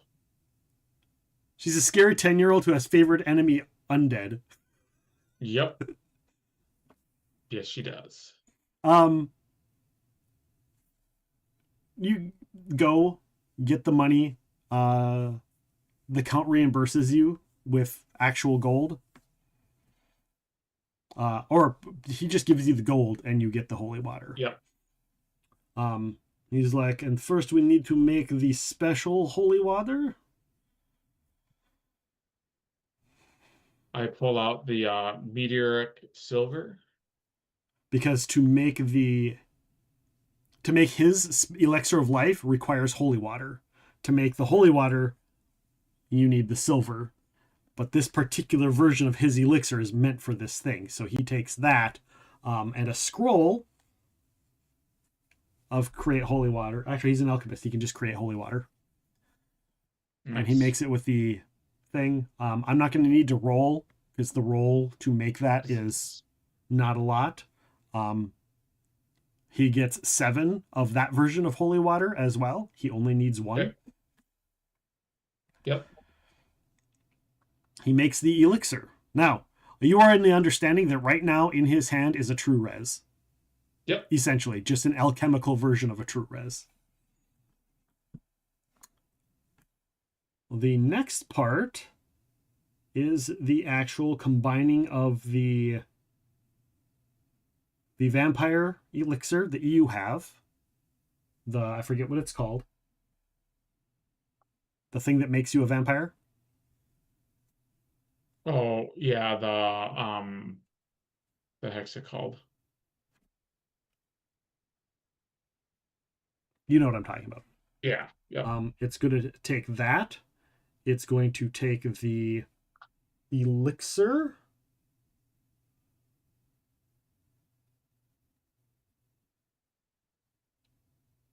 And that should be... Oh, and the Sun Orchid elixir. Okay.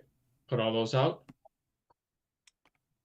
They now have to alchemically fuse the 3 elixirs together into a vial that should, in theory, create a cure for vampirism, which will require all of your work. Everybody who can do alchemy, do so. Anybody who has buffs to increase alchemy, do so. If you have anything to help, this is a all hands on deck check. Okay. Dalbor takes a potion before they do this.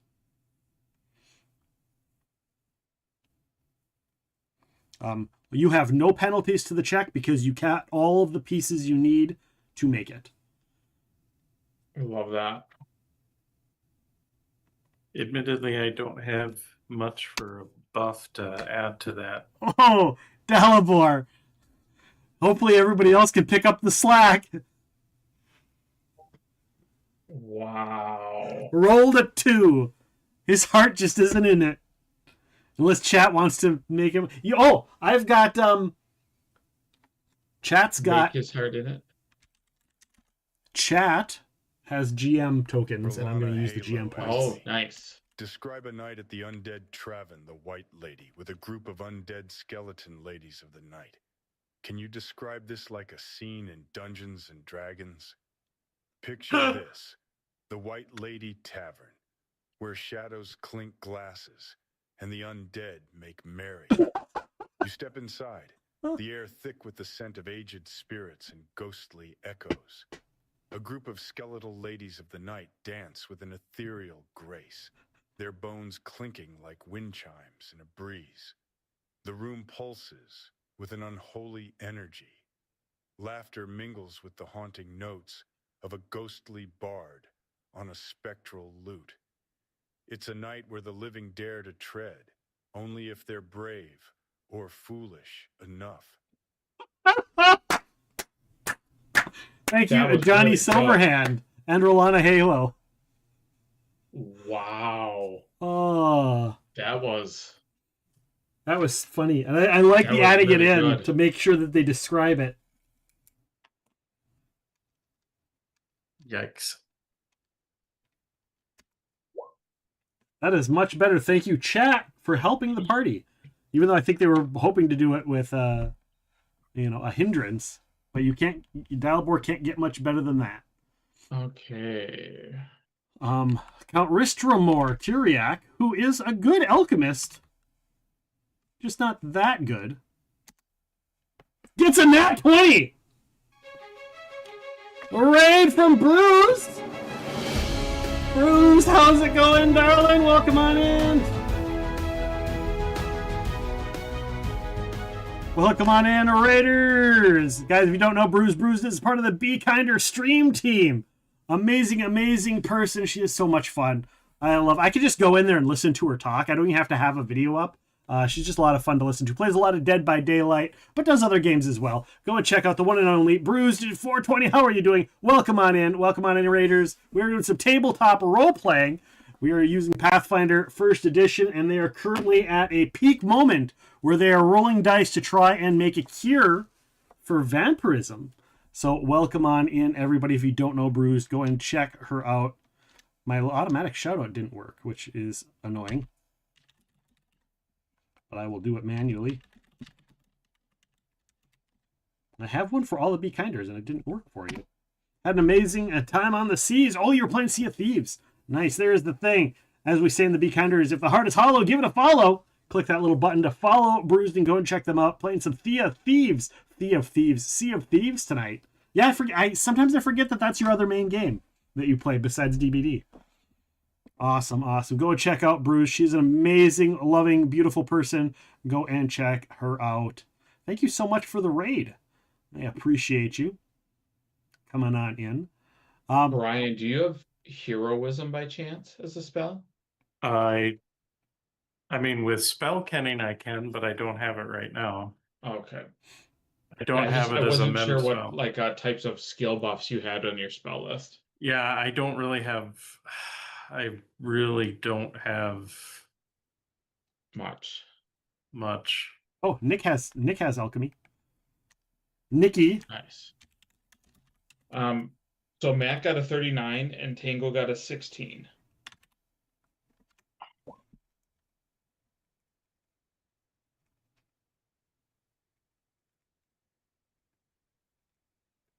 And Brian got a. Well, oh, you don't have it, but you can roll for her. I can she roll, has yeah. It. So have her roll. Hey, not bad. Not bad. For a +3, that's pretty good. I'll take it. All right.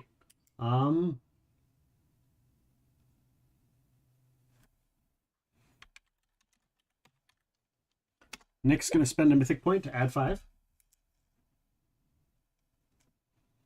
To get up to a 22. Brian can't because it's the cohort that's technically rolling it. Matt, did you spend one for yourself? I did. I spent inspiration and a mythic point. Oh, so yours is already baked in. Yeah. Cool. All right. Let me total up your total points. I mean, you guys got 2 natural 20s and a 19. Natural 19. Where's my calculator? What the fuck? Where the F? We'll just use the one on my phone. We'll just use the one on my phone. I normally have a calculator laying around here, but I got a lot of stuff laying around that's covering everything. So we'll just do it this way. 70, nope. 73 plus 44 plus 39 plus 16 plus 22 plus another 16. It's 210, which destroys the number. Good. Destroys it. Thank goodness. Destroys it. It was 150, so it gets harder. It would have been, you would have destroyed it if you were missing if you were mixing the max allowed amount of items that you could have missed or forgotten or gotten rid of.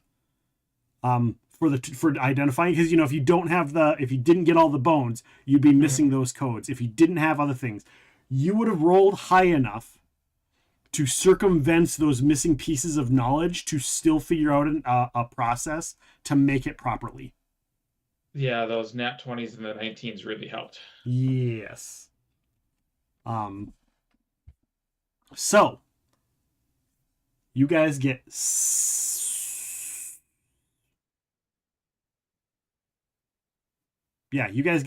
I'm trying to do the math. Yeah, you just get 4 because you get more, but then you get less because you don't have a full vial. Yeah. But you do get 4. You rolled so good. I'm going to say you get 5 vials that potentially can cure vampirism. Give 2 to the Count. We take 2, and I'm gonna hand the 5th one to Dalibor and be like, this won't bring your father back, but there is probably, knowing the terrors in this world, someone that you know or will know that this could help.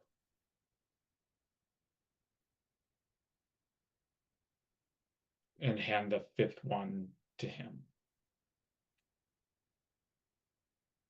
He nods. Good call.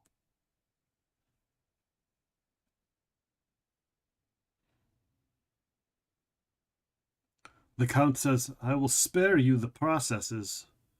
If this goes poorly, I don't want you all to be in the same room with me.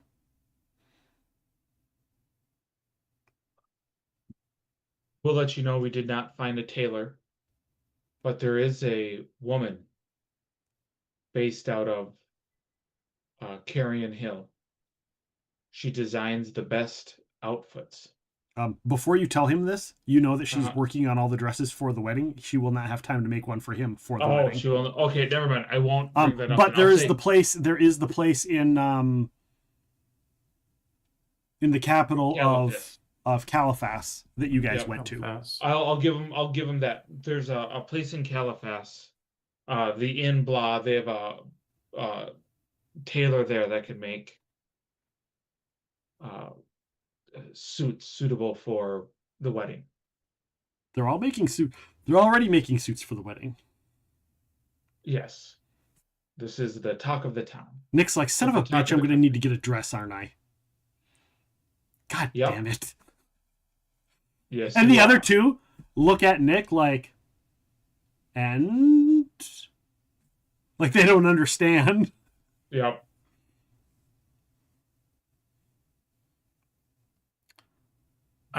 I just kind of smile. I'll let Nick explain that one. The Count looks at the alchemist and says, let me get your payment quick, and we will get you sorted. And he steps away for a moment. Actually, he just reaches into his bag and pulls out some gems and some money, and he kind of looks it over, and he goes, "This should be enough. This is probably more than enough for your time, and of course you got the material components, and of course your vial, which is on top of your fee, and not to mention your knowledge of how to make this should you ever get your hands on a Sun Orchid elixir." That's the big if. That's the big if. Dalbor's like, "I could probably afford to find someone that would be willing to give me a drop of a Sun Orchid elixir, which would be enough to make this for me."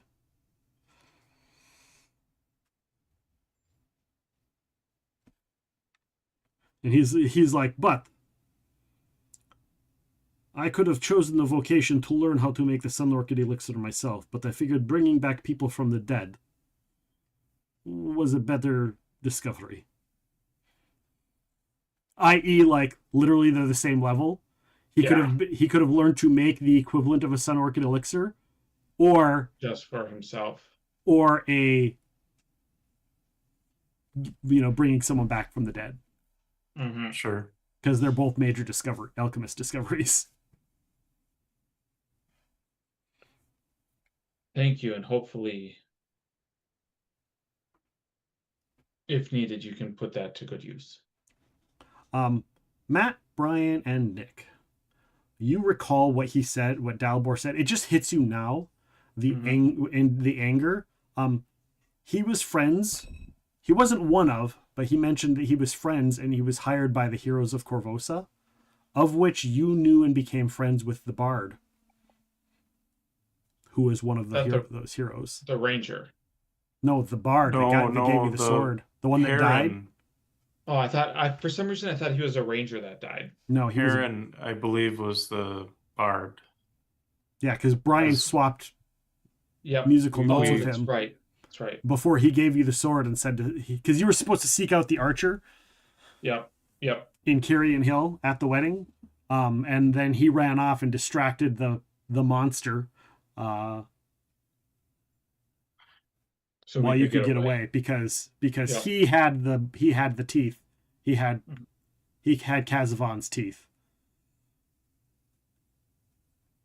They were not iconics. The heroes of Korvosa in this world were not iconics. They were custom created NPCs that I created. All of which are dead. As far as the old school 3 know, all of which are dead because the bard kept saying he was the last of the heroes of Korvosa. Mm-hmm. And then they were there when he got killed by some giant flying beast monster in the middle of a thunderstorm at night, even though it wasn't raining. Yeah.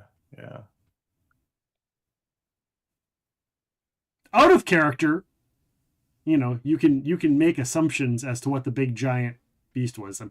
I'm sure Matt knows what it was. I'm sure I know what it was, but I left it open to Matt because I didn't know what his storyline was, but is directly involved with another story that he had running around. So, thank you for the work on this. It will bring much relief to one that I point to the original notes that the curse of undeath was inflicted on a holy knight of Iomedes.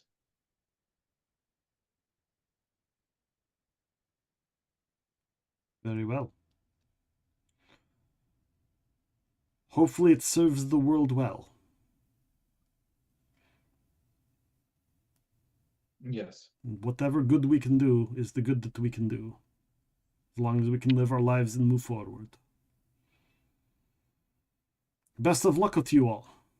And he starts gathering up his stuff. Mm-hmm.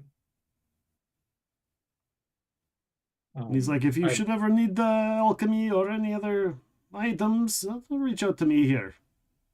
Yes. I am the Arcanist Circle's lead alchemist.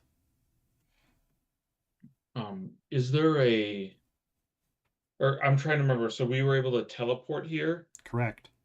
Do we have a way to teleport back or Nope. no? Okay. Cool. Well, we can pay for that with our money because we didn't need to buy 2 feathers. You didn't need to buy 2 feathers. Is there a wizard that is willing to pay for teleportation magic? I look out, or I look at the Count. When will you be traveling back to Ustalav? I'll be traveling back tonight. Via teleportation magic. I have my own ways that I'm not willing to discuss. Okay. Well then, I look at both of them. Where could we buy a teleport to get back home? Dalibor says, Wheel Unbroken has connections with the Arcanist Circle. They will be able to find somebody that knows magic. Thank you. I look at Nick and Brian. I'm like, we have the Canary House for another night. We might as well rest and head out in the morning. Nick's like, sounds good. Sounds like a plan. I would like to go to the Abbey, if you two wouldn't mind, first thing. Okay. As I look down at the potion, like, someone needs this very quickly, for his strength was already waning when we left. Absolutely. So Nick's like, so we'll get a teleport back to Caliphas. Yeah. And then we'll have to touch base with Riley and the rest of them as far as where we're going to go next. Mm-hmm. Sounds like a plan. Perfect.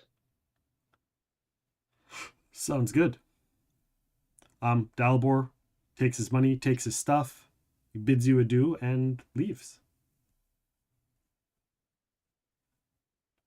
The Count gathers his things, puts his stuff in there, and looks at you all and says, well, if I see you at the wedding, then you'll know it was a success. If I don't see you at the wedding, then either it wasn't a success or I died. We will see you at the wedding. And just kind of hope like to see you at the tip wedding. my hat. And I'll shake his hand. He shakes your hand. And he then, leaves. Yeah, GTFO before he drinks that potion. He's going back to Ustalav to drink it. Oh, that makes sense. Actually, he's going back to Ustalav to have his other dude drink it. Oh, make sure it works? To make sure it works. Nice. Which is the real reason he wanted to, because if it didn't work, he didn't give 2 shits. Yep. Yeah, that's fair. Okay. Yeah. Head to the Canary House. Sleep, You rest while we can. You head to the Canary House and rest. You are going to leave and not spend any more time in Kaer Maga, so I will not hold on to my notes. Cool. For Kaer Maga.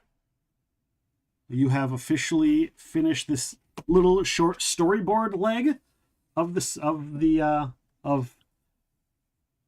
attempting to attain Count Ristomaur. It wasn't as crazy as you probably expected it to be, like the last one, but it was a lot more story based, and skill based, and learning based. Damn it! I wanted a dally battle. I don't know if Dalibor would have survived a very ancient vampire that also has 15 levels of ranger and 3 levels of aristocrat and a shit ton of magical gear. If the old school 3 decided to help him, that would be a different story. Yeah, I think because it would have been Dalibor going on the offensive, I would have had a hard time. Yeah. Yeah, because Dalibor would have been angry and started the fight. Yeah. That being said, it really would have depended. I would have had to have rolled a religion check to see if Dalibor identified the fact that he was a vampire. Yeah. If he did discover that he's a vampire, there's a chance Dalibor could potentially kill him in 1 or 2 rounds. Yeah. Because if he discovers he's a vampire and he just uses fucking holy bombs on the vampire and chucks 8 of them at like 6d6 a bomb, and that wouldn't affect you guys at all or him, he would have been perfectly fine chucking 6d6 bombs in 1 round that are area effect at the vampire. So it really would have depended on if he'd identified that he was a vampire in that first round and started off by throwing 6 bombs. And then if he would have rolled well on damage and if the Count survived them. And if the Count survived them, there's a very good chance Dalibor wouldn't have survived 1 or 2 rounds. Sure.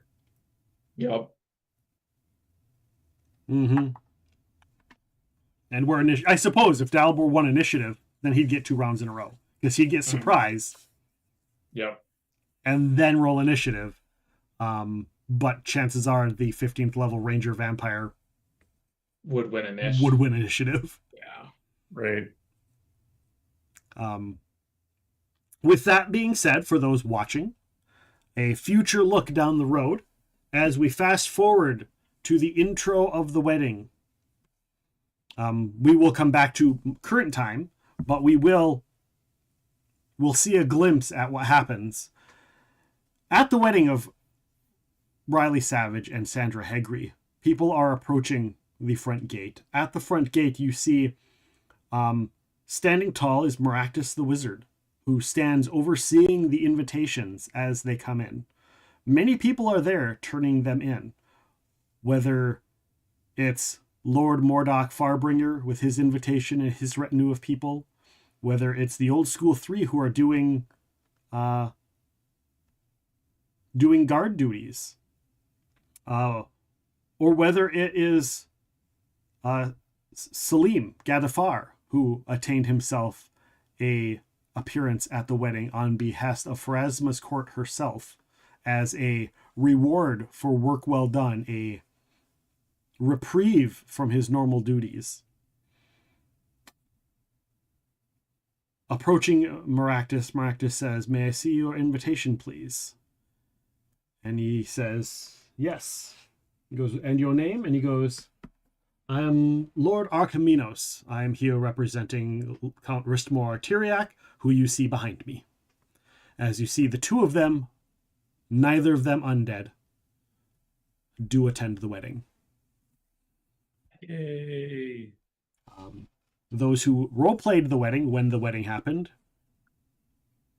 do realize the fact that, many of them interacted with Count Ristomaur, and it was his first foray as a non-vampire in a public setting, and he was enjoying the life, remembering what food tasted like and what warmth was like, and feeling the human connection to other humans in a conversational tone. It was a very special moment for him and a very special night for the Count and his cohort, if you will. Both of which who are no longer evil because neither of them are vampires anymore. The evil was shunted from them as well. Cool. So, also now in canon, the county of Varno and the city will slowly start an uptick and growth. The growth of that section of Ustalav will actually boost Ustalav in general because of his attendance and his hope to try and make right what he made wrong by trying to make right what he once made wrong. I.e., going on all his things to cure his vampirism, now he realizes he has a duty to his country and his people to continue to try and make them better for the time lapsed that he let the county and the city go shits up. However, he is a 15th level ranger, 3rd level aristocrat with levels of alchemy, and he also potentially knows the cure for vampirism. And he will be betting for the next vial of the Sun Orchid Elixir. To make more. Of course, he's going to have to fight with the Countess, or he can work with the Countess. Who knows? That is up to the overarching story of the world and has nothing to do with the Old School 3, potentially, unless somehow it comes back around, but I don't think it will. And now he's killable by Dalibor. I mean, he just doesn't have the CR2 template, so thank you so much for that follow. Or subscription, if you will. Over there on the on YouTube. Much appreciated. With that being said, everyone, this is going to be the end of the show for the night. I want to thank you guys all for being here. Of course, next week we are going to have the people from Mechanical Corners, the Fight in a Box guys. Fight in a Box Games will be joining us for some tabletop role-playing. Mechanical Corners going to be joining us next week right here on Twitch and YouTube. We'll be here doing Mechanical Corners with Mark from Fight in a Box Game. Brian, who's right above me, is going to be making a cameo appearance. We are going to be having another character that's been seen on other Mechanical Corners, other Fight in a Box RPG streams.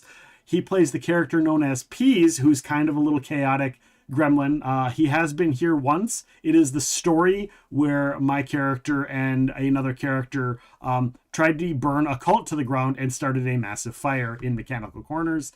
He is the cohort that was there for that. So he is going to be rejoining us. We're going to kind of be trying to bring together people who have all played in different games and bring the different characters together for whatever Mark has set for us. So if you haven't checked out Fight in a Box Games, they are going to be doing a Kickstarter coming up as well, which is part of Kickstarter's little zine quest event of things. They've got a RPG for you and your dog coming out, so we're going to hear about that as well. So that'll be next week on Wednesday. Thursday and Friday this week, we got some video games we're going to be streaming just on Twitch. So if you want to check out video games, check us here at Epic_Realms on Twitch. I don't know what we'll be playing. I might be taking a break from Arc Raiders for a little while, so we'll just see what we're doing. I want to try some other games as well here coming up, so maybe we'll just roll it old school and bring up some other games that we've played in the past. Who knows? We will see. I haven't decided. So with that being said, guys, thank you so much for being here. For Matt and Brian, I am Nick, and thank you for hanging out for the Old School 3, and thank you for the raids. I appreciate all the raids that came on in. Midwest Miniature Guy and Bruce, thank you so much for those raids. I appreciate you guys. We'll see you down the road. Take care, and good night, everyone.